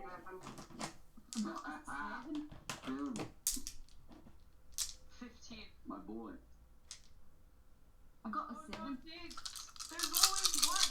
Why is there only one every time? If you could change your rule, would you?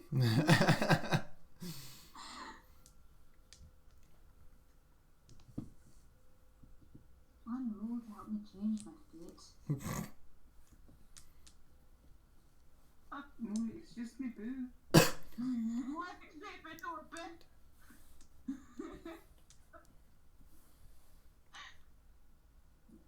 No boyfriends at the table. Mom, it's just me boo. I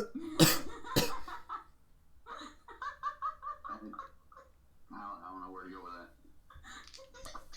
Tim has failed a wisdom saving throw. He is now thoroughly confused. I'm sorry, that's an ongoing joke in my other campaign, and I keep having to say it. Every time someone does a Brave reference, that always comes to mind. Oh. Anytime I hear a Scottish accent, the first place my mind goes to is Little Wizard Harry. Yeah, that's true. Yep. I did that once when I was younger. That was a bad move. That was a bad move.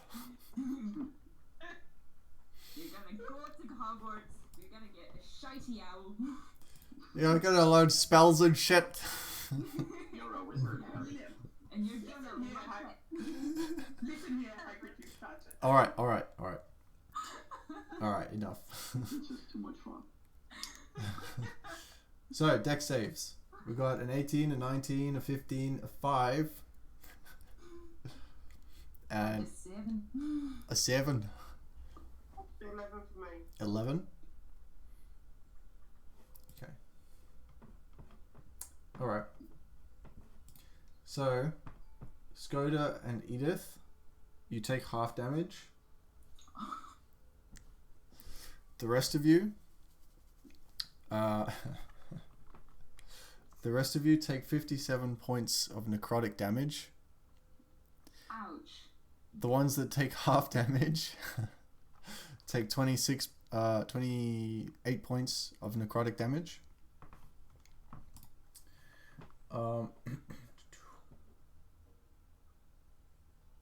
Yeah, okay. As you feel this necrotic wave Reaction to Wrath of the Storm. reaction, And make it do a dex saving throw of 16, please. is it a reaction? Reaction. Okay. What saving throw? Dex. Dexterity saving throw? That's a 14. 2d8, I'm going to do 2d8 lightning damage to it then. Just out of curiosity as well, this wasn't something that was like a spell that was cast, it was like a layer action? No, this was this originated. I was just asking because if Jinx saw her start to cast something, counterspell would have been the first thing I would have done. You can't see her at this stage. Oh, okay. Oh, good. 13. 13 Yeah. points of necrotic of what damage? Lightning damage? Lightning. Lightning. And it was how much damage again, sorry? Did you make your? You didn't make your save, huh? I didn't. So 57 points of necrotic damage. Ow. Yep. Okay. 13 points of lightning damage. Cool. So, as this wave pulsates over and through all of you, originating from in front of you, where the Queen of Shadows previously was. In that moment, the darkness fades, as it seems that it was absorbed through whatever shockwave this was, and it reveals the entire room. This room, with the throne sort of towards the back, has a large glass pane at the very back. It has 2 drapes. It has banisters on the right and the left, and there are sort of pedestal-like things beyond that, sort of like stalls, if you will, that have their own platform, raised probably 10 feet up, and they stretch back for about 40 feet, and they continue along the width of the room. And above, you can see that there is a balcony that protrudes from back where you came from out maybe 15 feet and 20 feet wide. Excuse me. And as it fades, you excuse me. As it fades, you see, no longer in humanoid form, this large black dragon, slick with this sort of like obsidian sheen, but around it and surrounding it is this dark black mist with piercing purple eyes, and a long tail with a fin that's relatively small that goes from its head and so goes all the way down to the tip of the spine. And it stands roughly just behind the throne, with 2 taloned hands wrapping around, clawing at the throne, looking at you all, particularly you, Jinx. Alright, so, top of the round, it is whoever was first. Edith. Okay. How far away is it from me? 10 feet. I'm going to move 10 feet towards it. Yep. Then I would like to use my bonus action to rage, which would make my storm aura come in. So they're going to need to make a dexterity saving throw. Wow, rolling really bad. That's a 9.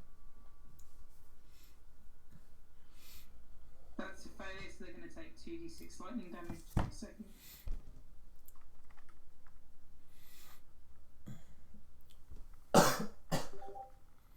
That's 6 lightning damage. Mm-hmm. Sort of this bolt of lightning that just sort of trickles around the skin, or the leathery. And then I'm going to make 2 great act attacks, both reckless. Okay, make your attacks.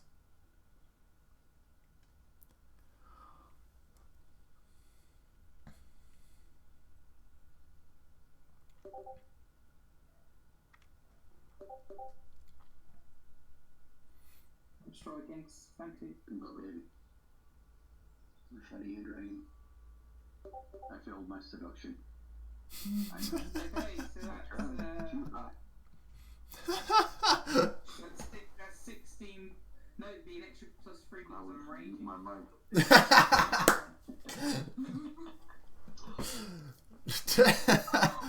She was hot. That's 19 slashing damage on my first attack. Yep, 19. For what attack? Because that one was reckless, it was with advantage. So 19 to hit, yes? It was 22 to hit. 22 to hit hits. Yeah, I rolled a 12 on the d12. Alright. And it's in 16. Or do you want me to just take the first roll since they were the same? Just what's the damage? Yes, it's 19 because of raging, so it's an extra plus 3. Okay, and is this a magical weapon? No, it's just a great axe. Just a great axe. Okay. I'm going to make my second attack also reckless.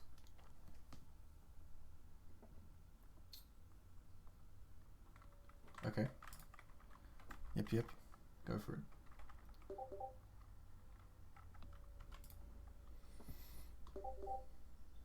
That's a natural 20. So that's 17. Plus another 3. 18, 19, 20. It's 20 points of slashing damage. 20 points. Nice. Yeah. And that's my turn. All right. So you take your great axe and you come up to her and you just start hacking into her, and you can see that as you get closer, it seems that her actual body, the mist around her, seems to be pulling the shadow from around the room, and it seems to be seeping into her black leathery skin with that obsidian sheen. And she takes the damage, and she just sort of licks around her lips and smiles at you, but still focused on Jinx at the end. Okay, so that's your turn. Next it is Tim.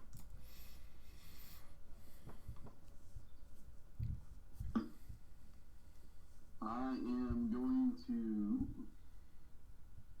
use my bonus action to do Giant Might again.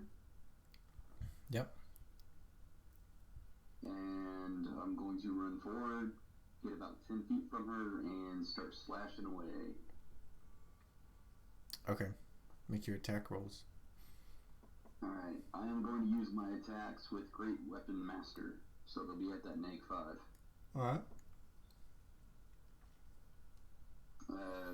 Probably not going to hit that time.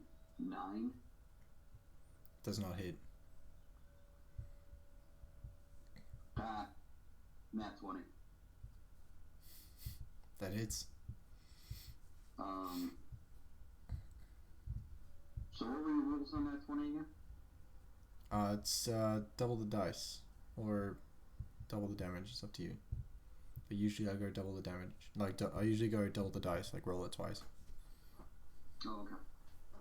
I'll do that then. That's easier, I think. Alright, 9 and 10. Okay, I'll take that.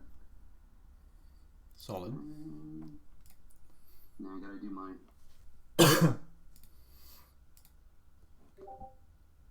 Oh, not great. But thankfully I have Great Weapon Master, so I get a reroll dose.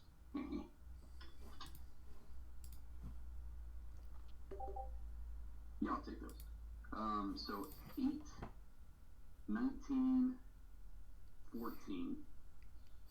So 8 and 19 is 27, and 27 and 14, that's 41 points of damage.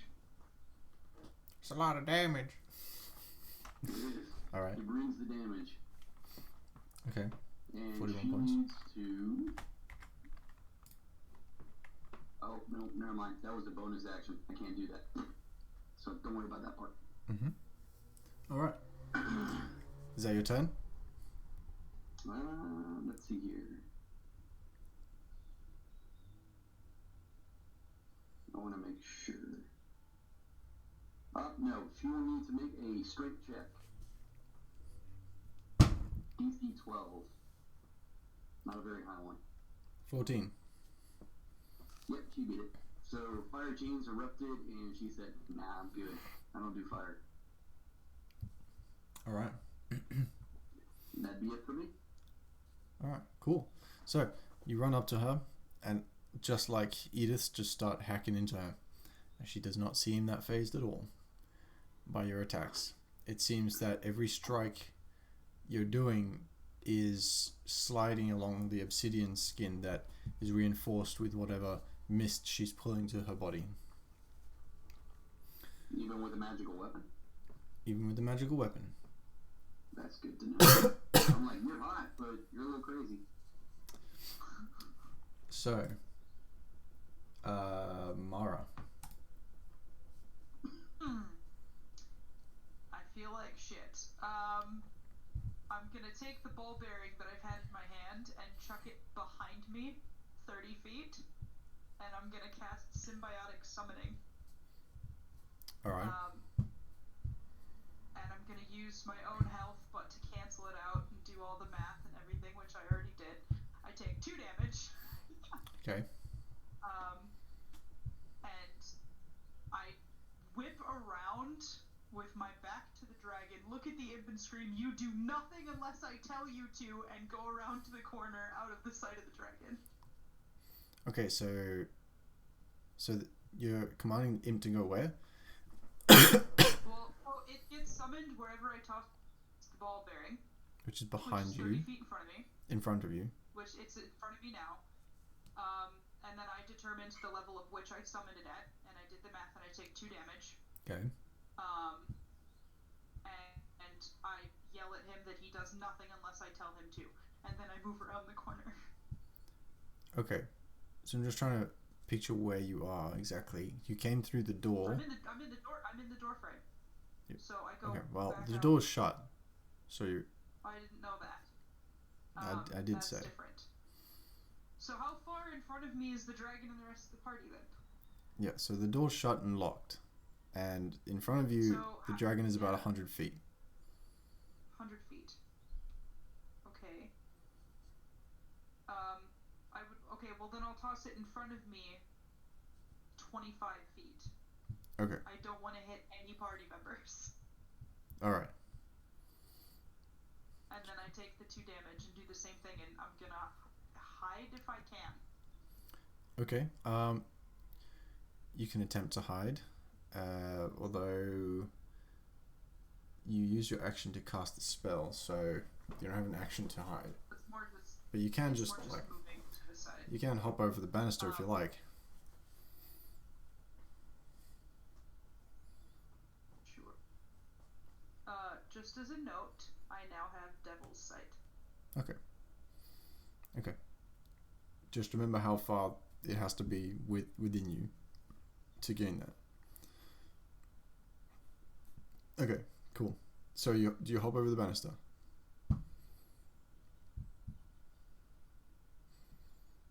Yeah. Okay, cool. Alright, is that your turn? Yeah. I believe it's Jinx. You're up. Okay. I'm gonna chuck a potion of superior healing as a bonus. Yep.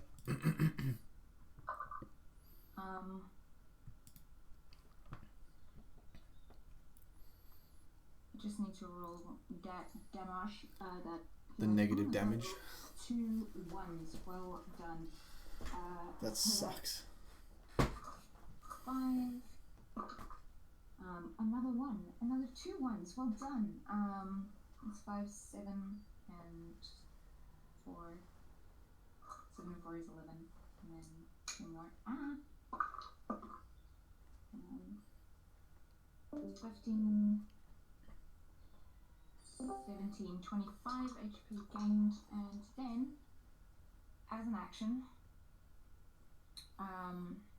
Jinx, they're both going to stand forward, walk up to pretty much underneath her, and kind of kneel down. Okay. Okay. Alright. And just see what she does. And I'm going to hold an action, if that's possible. Yeah. Yeah. If she tries to attack me, I'm going to polymorph into a young gold dragon. Huh? Yes? Yes, that's it. Oh, If okay. she attacks me, I will polymorph into a young gold dragon. That will be my reaction. Oh, I see. Okay, so you're holding polymorph into a young gold dragon. Mm-hmm. Okay, and you're just with the trigger being if she causes me damage. I see. Okay. Mm-hmm. So right now I'm being, humble, and if she's not going to take that, then fight on. Fights on. Fisticuffs. All right.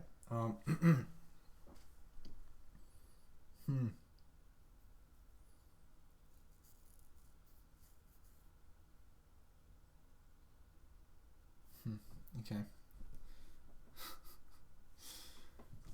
Interesting.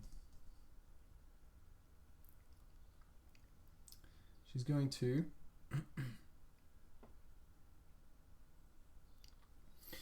so you do that.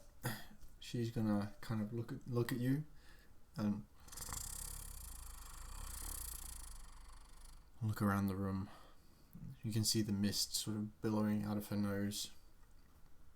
And she backs up, and the wings... She backs into the the left corner, about 10 feet up, or 15 feet up, and like digs her claws into the side of the wall. And she's gonna go... And she breathes a massive, billowing shroud of smoke, of black mist towards you. I'd like everyone except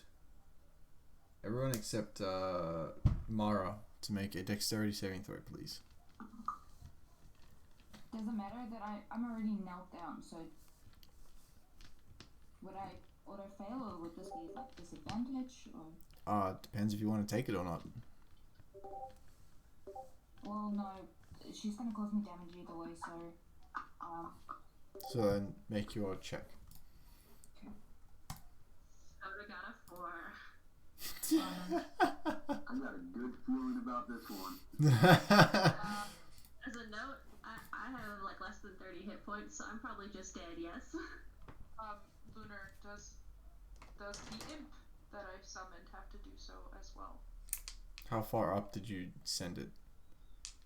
25 feet in front of me, and then I moved, so it is now 30 feet in front of me. But how far, like, upwards? Oh no, I tossed it onto the floor. Oh, cool. Yes, it Because would I'm make an idiot, so. make it a dex saving throw. I mean, I don't think it'll matter, but... Alright. I looked this up for a reason. Yeah, so that's 4 on my deck. Alright, very good. So 2 4s and a 6.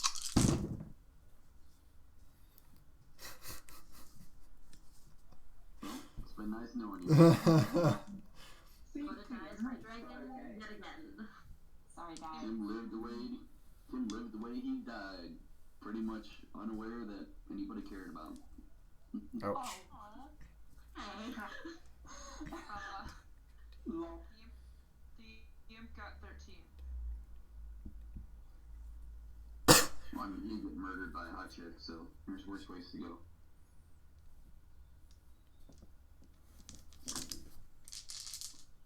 That's true. Skoda can take some consolation in that. Yeah, totally worth it as he dies.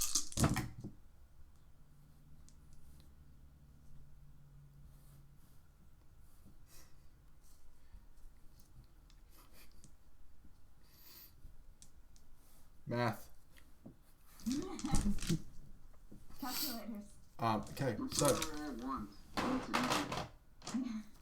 You only gotta count the dice. Alright. So... Good stuff. Alright, let's see.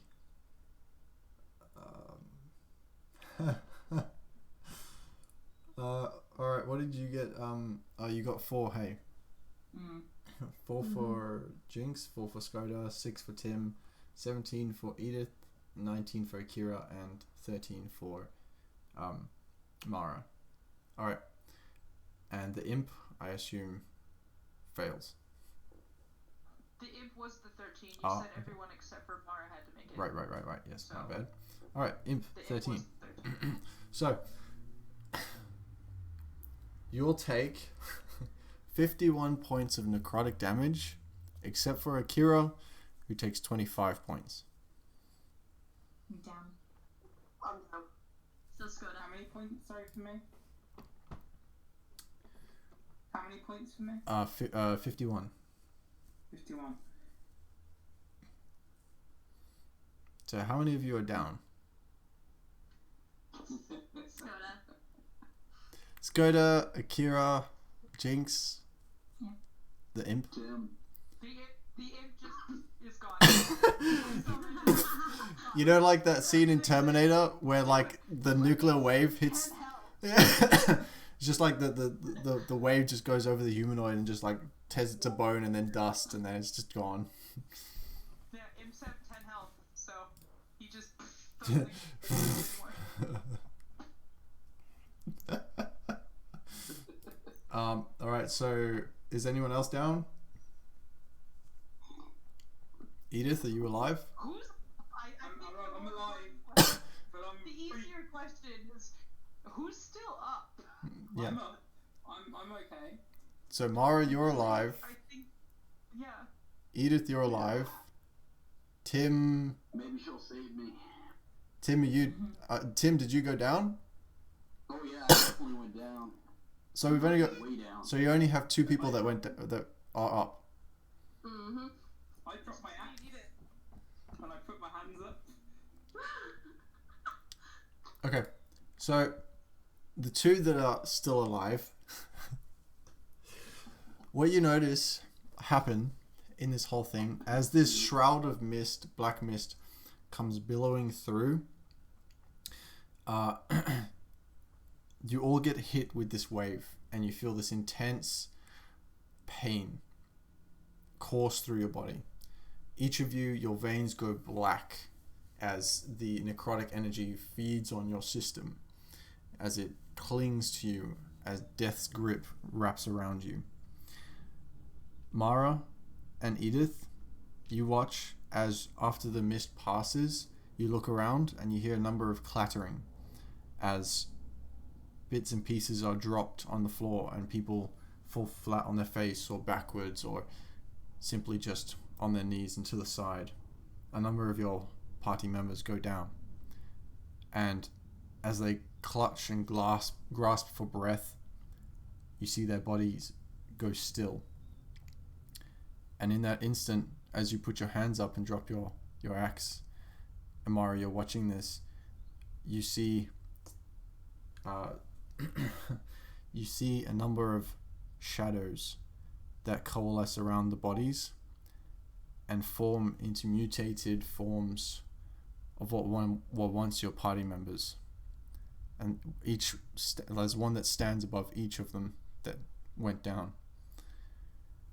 And they all turn and look around at both of you. And in that moment, the Queen of Shadows smiles, and she comes down off the wall and drops,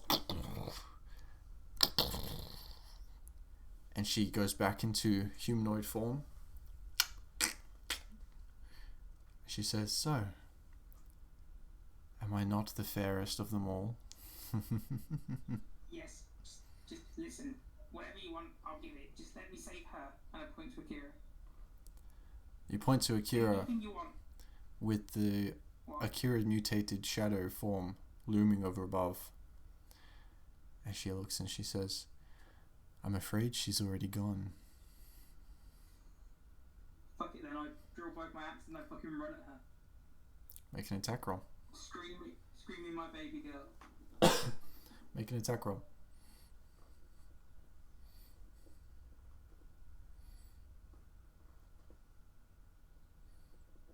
Yo, I feel so bad.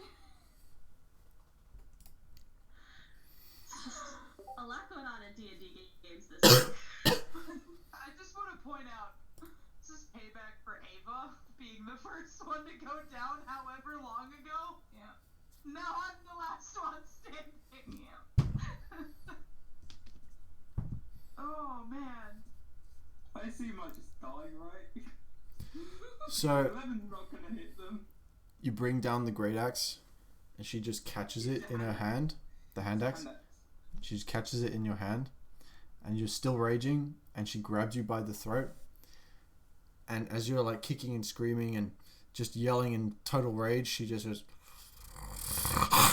and like her head alone transforms into this dragon, and just bites your head clean off, That's fair. and throws your body to the side. And she looks at you, Mara, still chewing the skull of your friend, as blood spat and drools as she chews and swallows. And you see the blood still drooling down and hitting the floor. All the shadows around turn and look at you. She says, "So, how do you choose to die?" I never doubted your abilities. I never attacked you. I never insulted you. I only wish to serve. Make a persuasion check with disadvantage. And if I serve her best as a dead shadow, then it is what it is, am I right?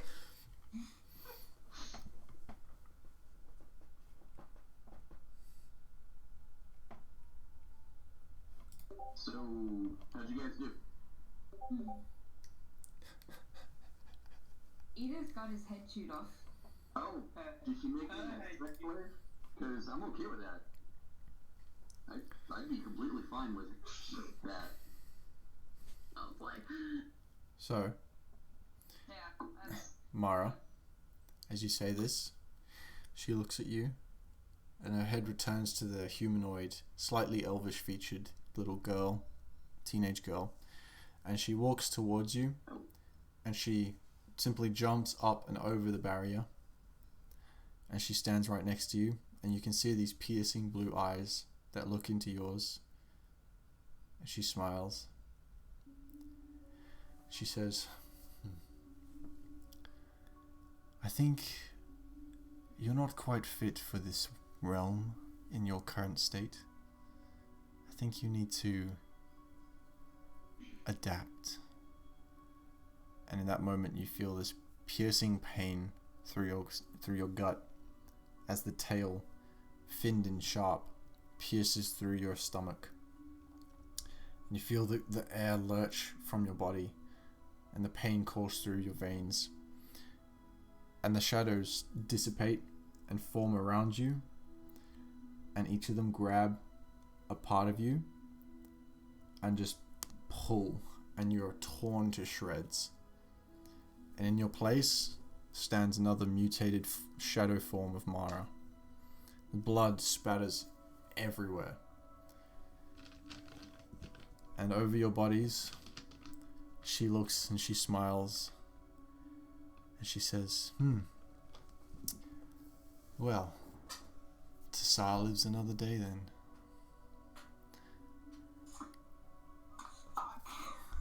And that's where we'll end this one shot.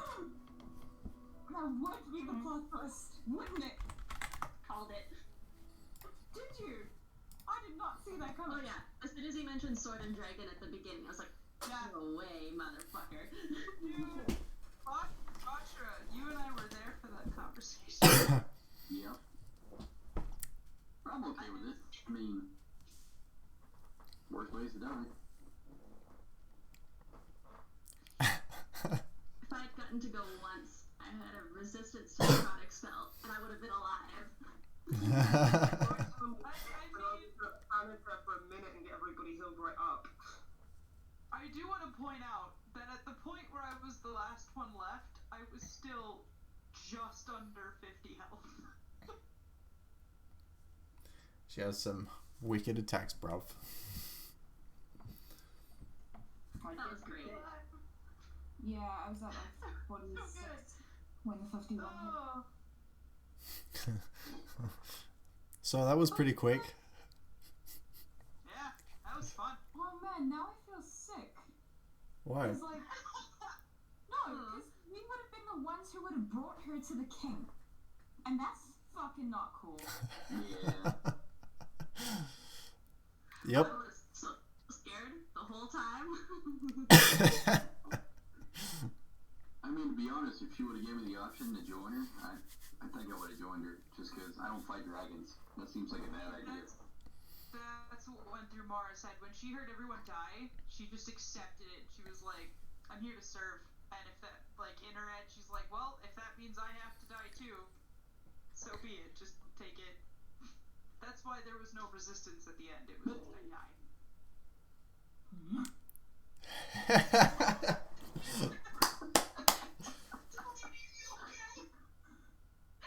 How you doing?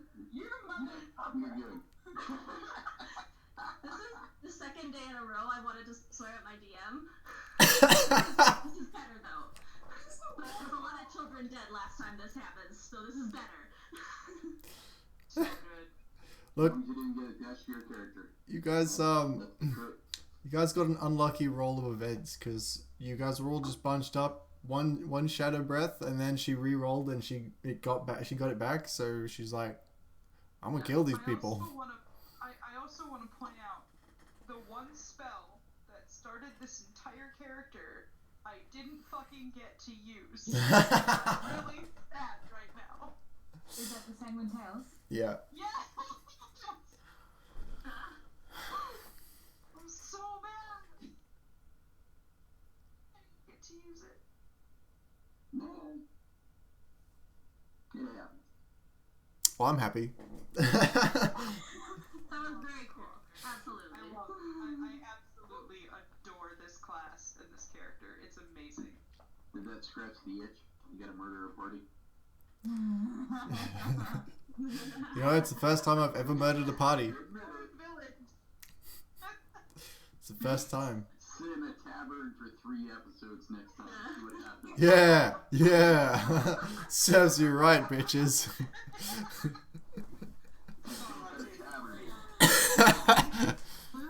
Stay out of the fucking tavern. In our own town called MVP popped out of the woodwork, goes, you guys get moving. Alright, thank you everyone for watching this episode, and I'll see you tomorrow when we upload the next one as well.